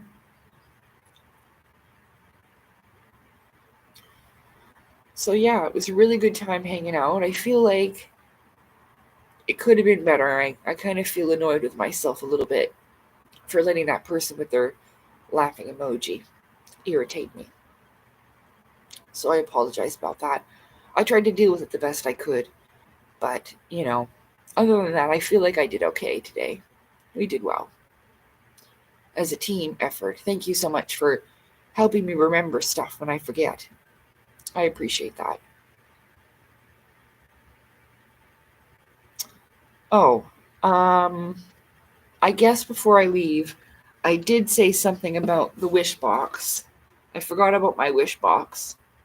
So, if you would like me to pull you a wish, if you don't know what this is, these are little things that I wrote down. I'll pick one for me to show you. And I wrote like well wishes, nice things, and like winning the lottery or finding your true love or just intuitive messages about, I don't know, you'll see.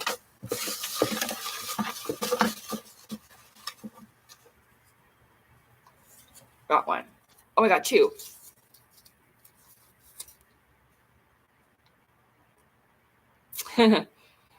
So my advice today to myself is to find enjoyment in solitude.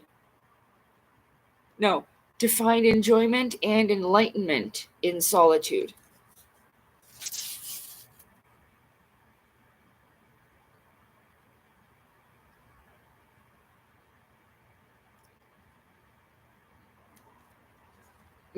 I love curry. Oh, I had some naan earlier.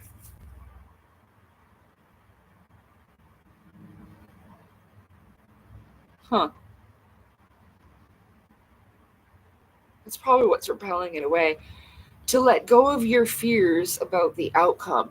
Sometimes, like being afraid of something, it almost manifests the outcome, but it's repelling what the actual outcome you want to happen to manifest, right? So that's what it says in the end. Outcome. There, see? Fear about the outcome. So, if you want a wish, speak now or forever hold thy peace, because I need to go. I'm hungry and I'm getting tired.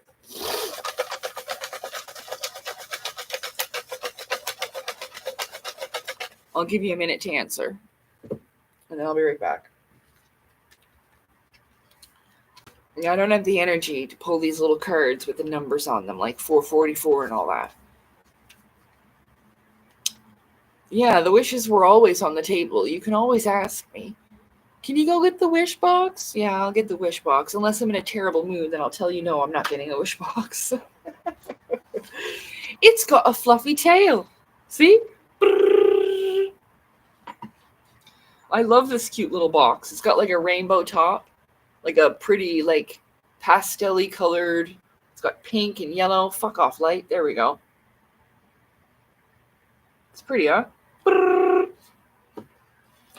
Okay, I'll be right back. You let me know if you want to wish. You just have to say, wish please, or something.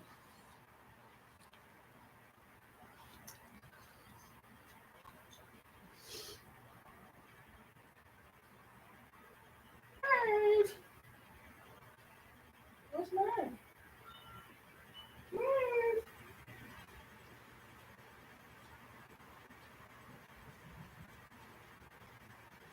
Oh, there you are, baby. I thought you was gone, honey. Were you looking out the bedroom window, baby girl? You're going to boat?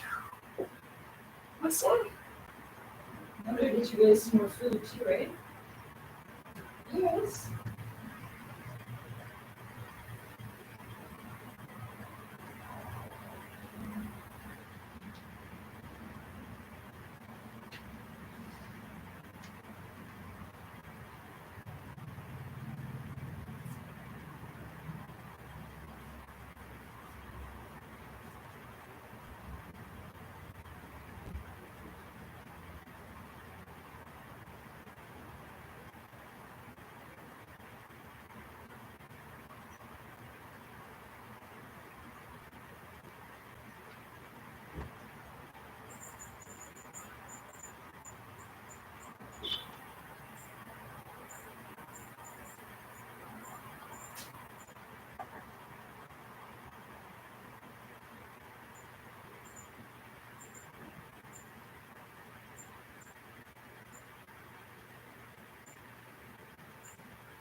Because I know some people will be like, but you said you were a vegetarian before. And I was. It's true.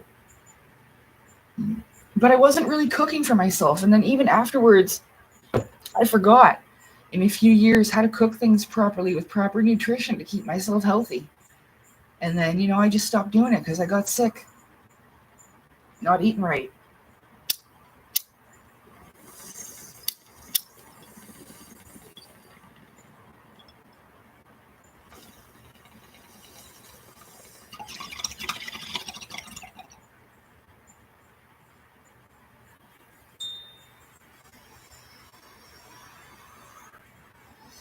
I was almost like passing out because my iron was so low. And I would see like stars when I bent over and everything. My iron was so low that my doctor told me at the time that I would have to take needles and get iron needles, and you got to get those in the butt cheek. And I didn't want that.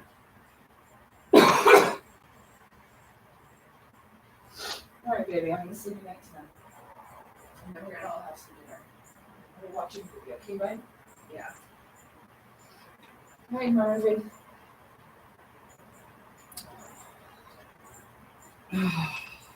Okay. Okay. Well, all right, we've got one for midnight.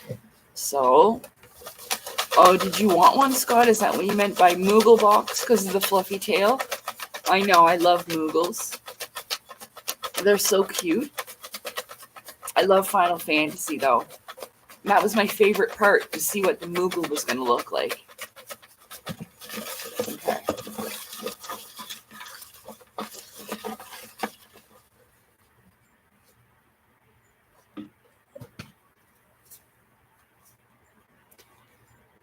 The Midnight Headlights. I wish for you to give yourself the love and care you wish to receive from others.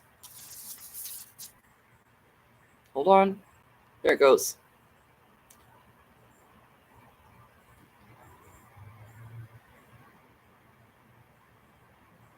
See? That is my wish for you. It's sometimes not what you want, it's what you need. Like I've said before, everybody has a lot of wants, but really what you need is your needs answered. What you need. You're very welcome. Do you want one, Scott? Is that what you meant? If anybody wants a wish, there are no bad wishes. And I mean them genuinely.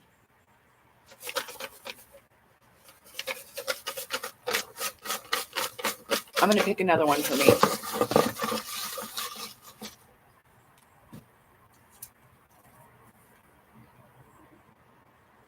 I wish that all your wrongs are made right. Aw, thanks, self.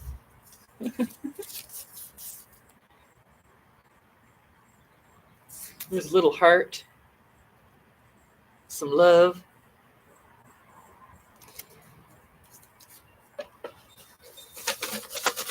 Anybody? Anybody want a wish? See, it's a wish box. Make a wish.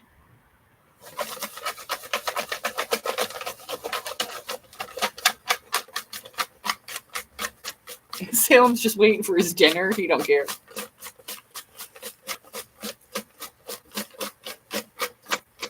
Well, no one's asked. I'm not going to pressure anybody. I just don't want to leave anybody out. Oh, okay. You want one then, do you? I kind of thought you might have, but I wasn't sure. I should have listened to my intuition and said, okay, Scott, I'll pull you a wish.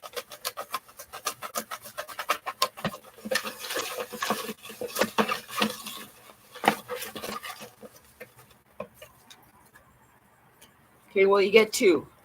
And I think they're both pink. Nope.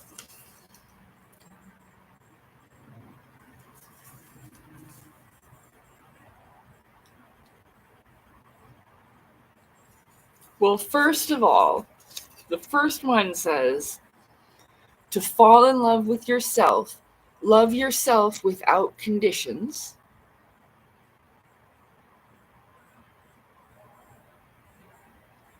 And the second part of your message says, I wish for you, that's how I always start them, to meet the soul of your greatest desire, true love or twin flame. Isn't that nice? Lucky.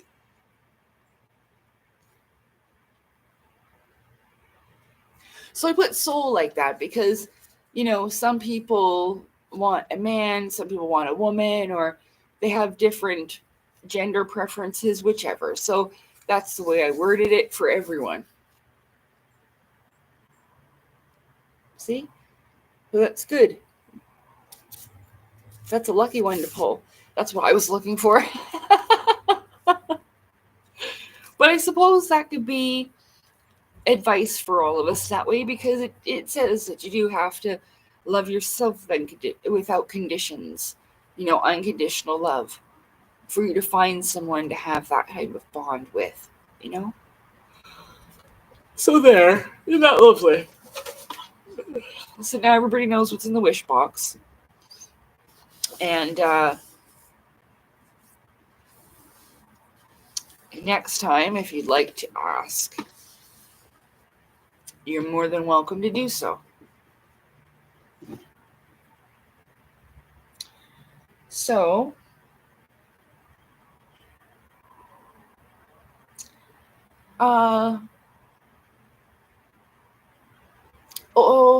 if you're interested in learning more about the things I talk about, under my videos, say about the elementals or whatever, there's usually a ton of information, videos, websites, scientific papers, whatever, below in the description and in the pinned comments of the videos, also in my post section of the channel. But also, I know a lot of people don't use Telegram.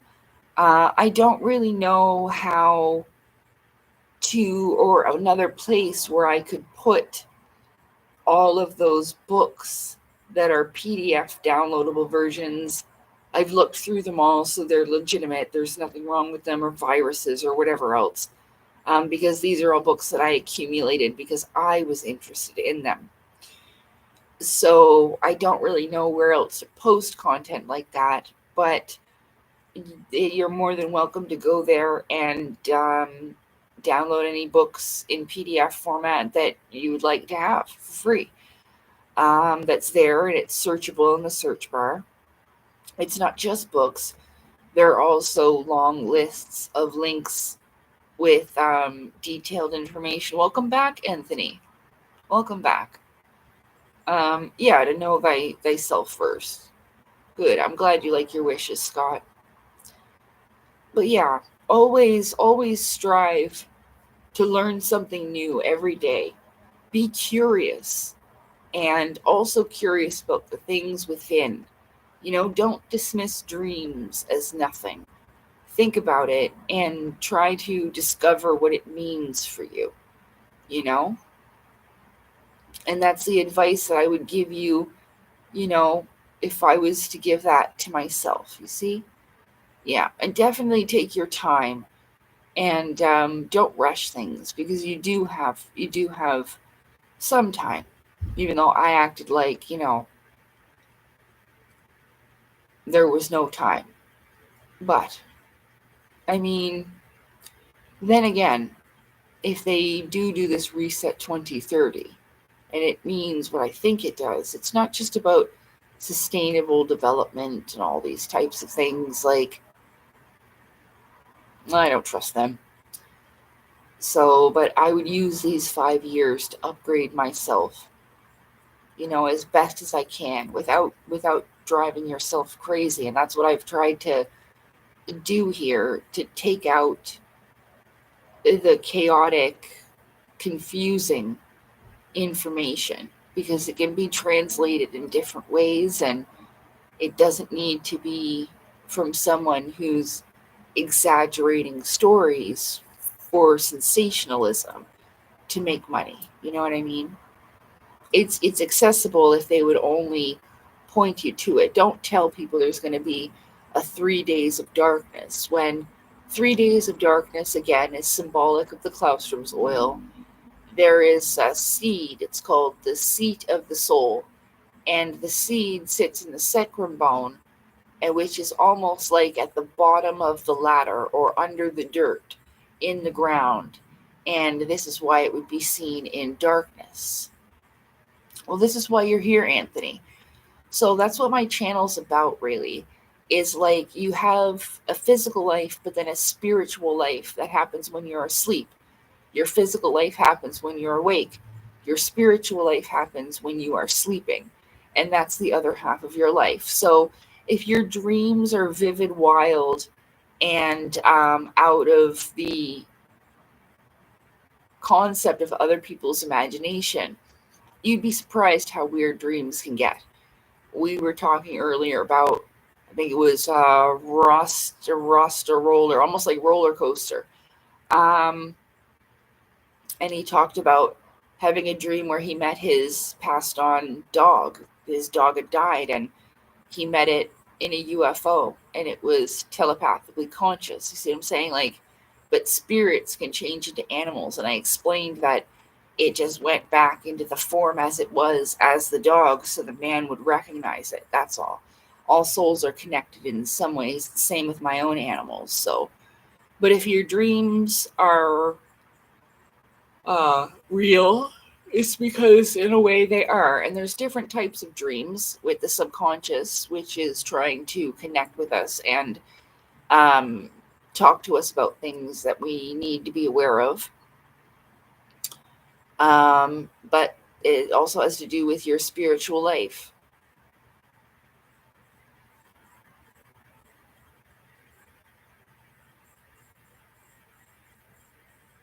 Oh, well, all countries are struggling with homeless population, even in Japan. You just don't see it. They hide their homeless, and they put them in places where they're not seen. So, Mark, all countries have a homeless problem, and it shouldn't be a problem. No one needs to be homeless.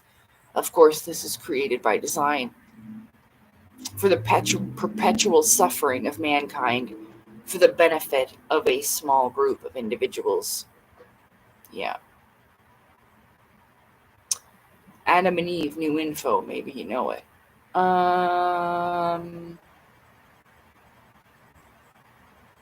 Not sure. Sorry, Scott. But yeah, you're in the right place. People who have been drawn to this channel, I feel like you are here so that you can figure out something about yourself. You know? Even people that are hate watching or whatever else, they'll learn something too. You know? Like maybe it's that you should go and create your own life and not watch and wish for the downfall of somebody else's, you know? Go create for yourself what you can make out of this world, you know, before your time in your vessel is over. Because you don't get these back, you know? That's what I was saying. I'm hoping that somehow, you know, I could retain this form. It's not like I won't be able to let it go. I probably had good forms before that I enjoyed, but, you know, we'll see. Oh, sorry, you guys. I'm tired. But yeah, hopefully, you know, things will improve, but it seems like this is just how the cycles go, I guess. And like they say, civilizations rise and they fall. It's unfortunate because you don't think it'll ever happen to you, but it's happened to the best of us. So it's just how it goes, I suppose. And then, like the phoenix, it burns up and rises again, you know, and maybe there'll be a new experiment, but we'll be the ones that the teachers of the new peoples that are in Earth School when we graduate from here. So, yeah, I should make a little introduction video for my channel. Maybe even just read that little thing that I wrote on my first interview about realizing about our spiritual and physical life, because that's really what my channel is about. Discovering, you know, that it's real after all this time. Even when I wrote my book, I didn't really know. Oh my goodness, I'm sorry. I didn't even know what it meant, really. Not all what it meant. So, yeah, use your time wisely and fill it with many deeds, like creativity, make stuff, paint, you know, help people. Just use your life well and live it well, I guess. Yeah. However that looks for you, because success is different to everybody. It is for me anyway. Okay. Well, thank you very much for being here, everybody. I'm going to let you go now. It's been 4 hours, so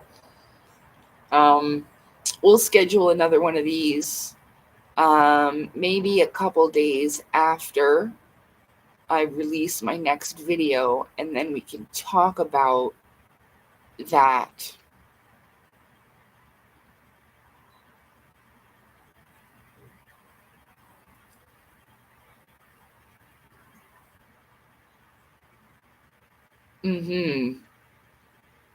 Yeah, that's what we were talking about too. Like older electronics, even appliances, were built to last with better quality stuff. And now, like Anthony's saying, new energy efficiency relies on voltage sensitive computer chips. And it's true. Older electronics were solid state engineering, like we were talking about earlier. And Scott was saying how he still has a stove and a washer, a dryer from the 80s, and that's normal. They'll work for a really long time. Yeah, Scott says you're about bringing the spirit and the flesh closer. Yeah, because they are one in the same. You have a body and you have a spirit. You have a physical life, but you also have a spiritual life. And it's not during your waking time. Like you're awake during the day with the sun, you sleep with the moon. It's like that. They work within a system, you know. But I mean, the sun and the moon, because they're two different bodies. But think about day and night, like it's just two different states of being, right? Yeah. So your physical and then spiritual life. Yeah. And so when people are talking about flying out to Neptune with aliens, hey, Elena, this is the spiritual life. It doesn't mean that it's not real.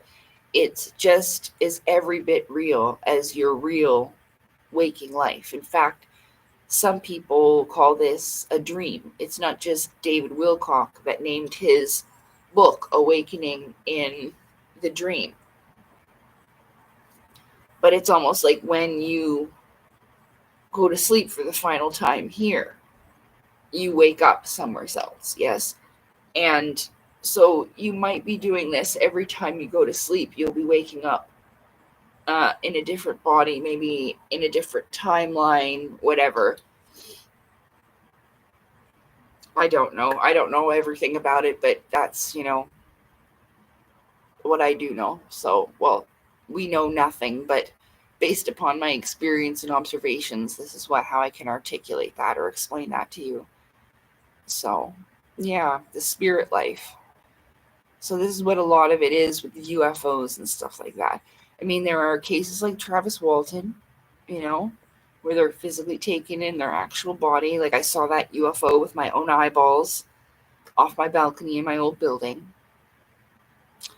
But there's other stuff too. And the government knows this. And that's why I believe that they've withheld things about disclosure because, I think it would ruin a lot of their experiments as well. Because you got to remember, they're still observing and seeing how things play out. And, with their secret projects that, have been going on for years, like for example the Gate project and such, with consciousness and telepathy and remote viewing, or astral travel is kind of remote viewing, like in a way, where you take your body, but astral means space, so out of body experiences where your spirit leaves the body. So I don't think they'd really want everybody to know about that. Kind of gives people an advantage over them, Especially with some of their secret projects I'm sure they're messing with us about. So, well, yeah, and the thing about it is that depending on your perspective of how you view Mars, whether it be a planet out in outer space or just a sphere, a couple spheres over the ice wall, it depends on how you view it, because you create your reality. And again, for people like, well, how can you say, well, before I exhaust myself too much, like I've said this before, none of us have actually flown outside the atmosphere. Like if we had superpowers, you fly out and see what's out there, right? So, I mean, I'm too tired to debate it. I know people are going to say, oh, well, NASA, this, I don't have the energy for that. But like I said, you are allowed to choose how things make sense for you. And then I truly believe that when you get out there in your spirit body, some people might see it as a galactic map where Mars is Mercury, Venus, Earth, Mars. It would be fourth from the sun or whatever. And it's funny because dimensionally, the fourth dimension would be the spirit realm. And so if it was fourth in the solar system, it kind of feels like that would be spiritual for John Carter. His body stayed on Earth, but his spirit was on Mars. Mm-hmm. Well, that's what I mean. How do we know the earth is round? That's why I always say, unless you've seen something, right? With your own eyeballs. Like, that's why I've seen that craft with my own eyeballs at being in my room. That really changed me a lot back in 2015 and 2017. That changed me quite a lot. There was a before and after of those points in my life where who I was before that happened and who I was after. So yeah, that's how I can think like this now, is that I haven't seen it with my own eyes. I definitely don't trust the government or what NASA has to say. And so, it kind of makes sense though that fourth from the sun and being the fourth dimension, which is the spiritual realms, that's where you go into after the third dimension. You're going into the unseen spiritual realms. So that may have been why they've been about Mars for so long, even though it is closest to us. Again, the fourth dimension is closest to us dimensionally. So take it for what that is. I don't know. I just kind of thought that. But yeah, you would be astral traveling in this way. If your body is here, but you've projected yourself, whether it be Mars or how Elena Denon said she went to Neptune, she was sitting on her couch or lying in her bed when that happened. Or it could have been during her dream time in her spiritual life. But I can't be sure. I can't be certain. So. But yeah.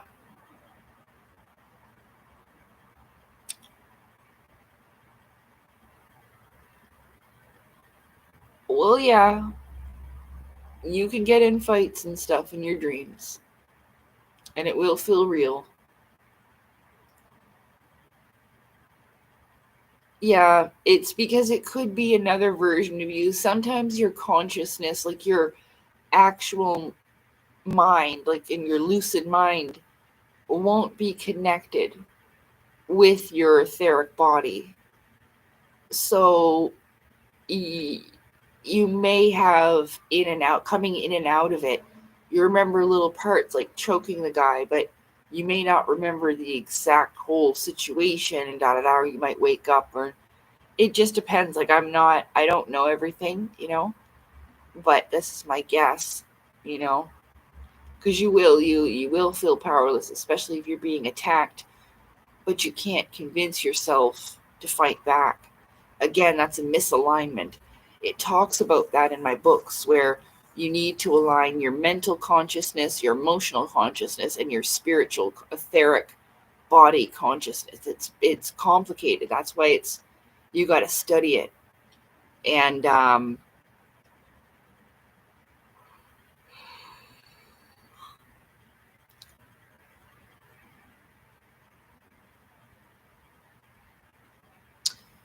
Rudolf Steiner does a lot of good work in that area. And so I should probably consider, like I said, reading more of those books. Yeah. Yeah. Anyway, go eat and rest up. Yes, I will. Okay. I almost lost my earring yesterday, too, at the giant tiger when I was trying to find a bathing suit. Yeah. I really wanted to go into the pool. I haven't been swimming in a while, so I thought maybe it will be nice to go swimming. But I looked at all the one pieces, and that's my problem with finding a bathing suit. They just don't fit. Like, I have really big hips, and so I'll be like a medium on top, and then I'll be like extra large on bottom. And so they just don't fit me. It'd be like squeezing my legs, and that's why I don't have any bathing suits. I can't find any ones that fit. So my earrings I bought myself, they're just little like cluster diamond earrings, not expensive, but I bought these myself. And so it's like a special thing, and I wear these little studded earrings. Oh, there, you can see it a little better. See, it's just a little almost looks like a little snowflake. Like a little, they're cute.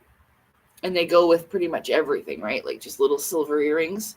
Or, yeah, it's white gold, like silver with diamonds. So I bought those for myself years ago. No man has ever bought me diamonds.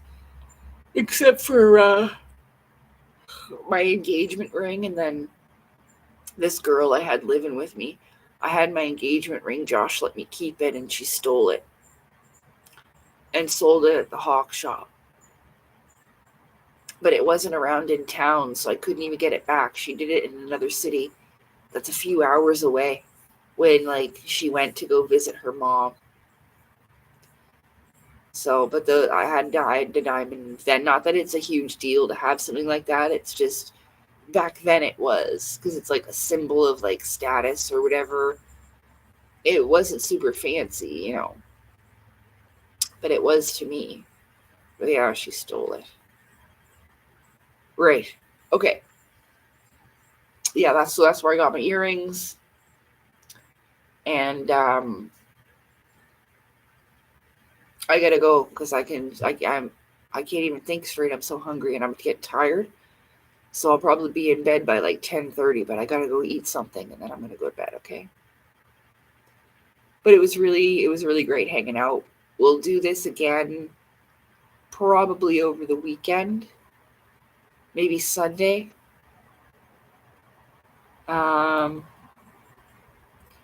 So I just need like a couple days, and then I want to work on my new video that I'm trying to put out. So yeah, I'll come and hang out on Sunday. Or possibly Monday, depending on if I can get my video all finished, okay?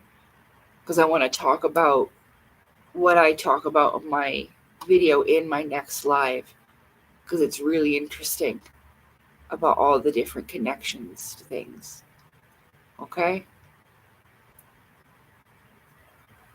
I can't stop yawning. I'm sorry. Look, I'm legitimately tired. Okay.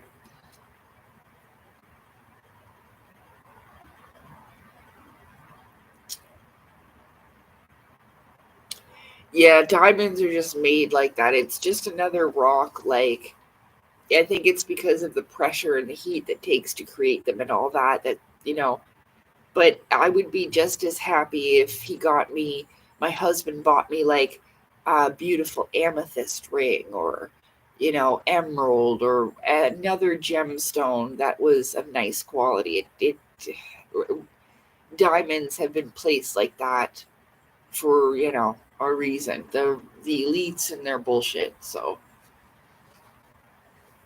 you know, yeah, there are so many other cool gemstones, and there are. You're right, Scott. There is. And do you like I don't know what that is, T1. What is the best rock? Do you like bismuth? Is that a band, or are we still talking about crystals? So if that doesn't answer your question, I don't know. Oh, it's a rock.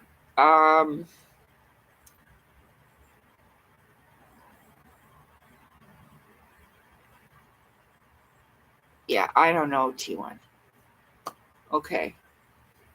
All right, sorry. I'm like shutting down. Oh, Scott knows. He's like, go to bed. I'm like, okay.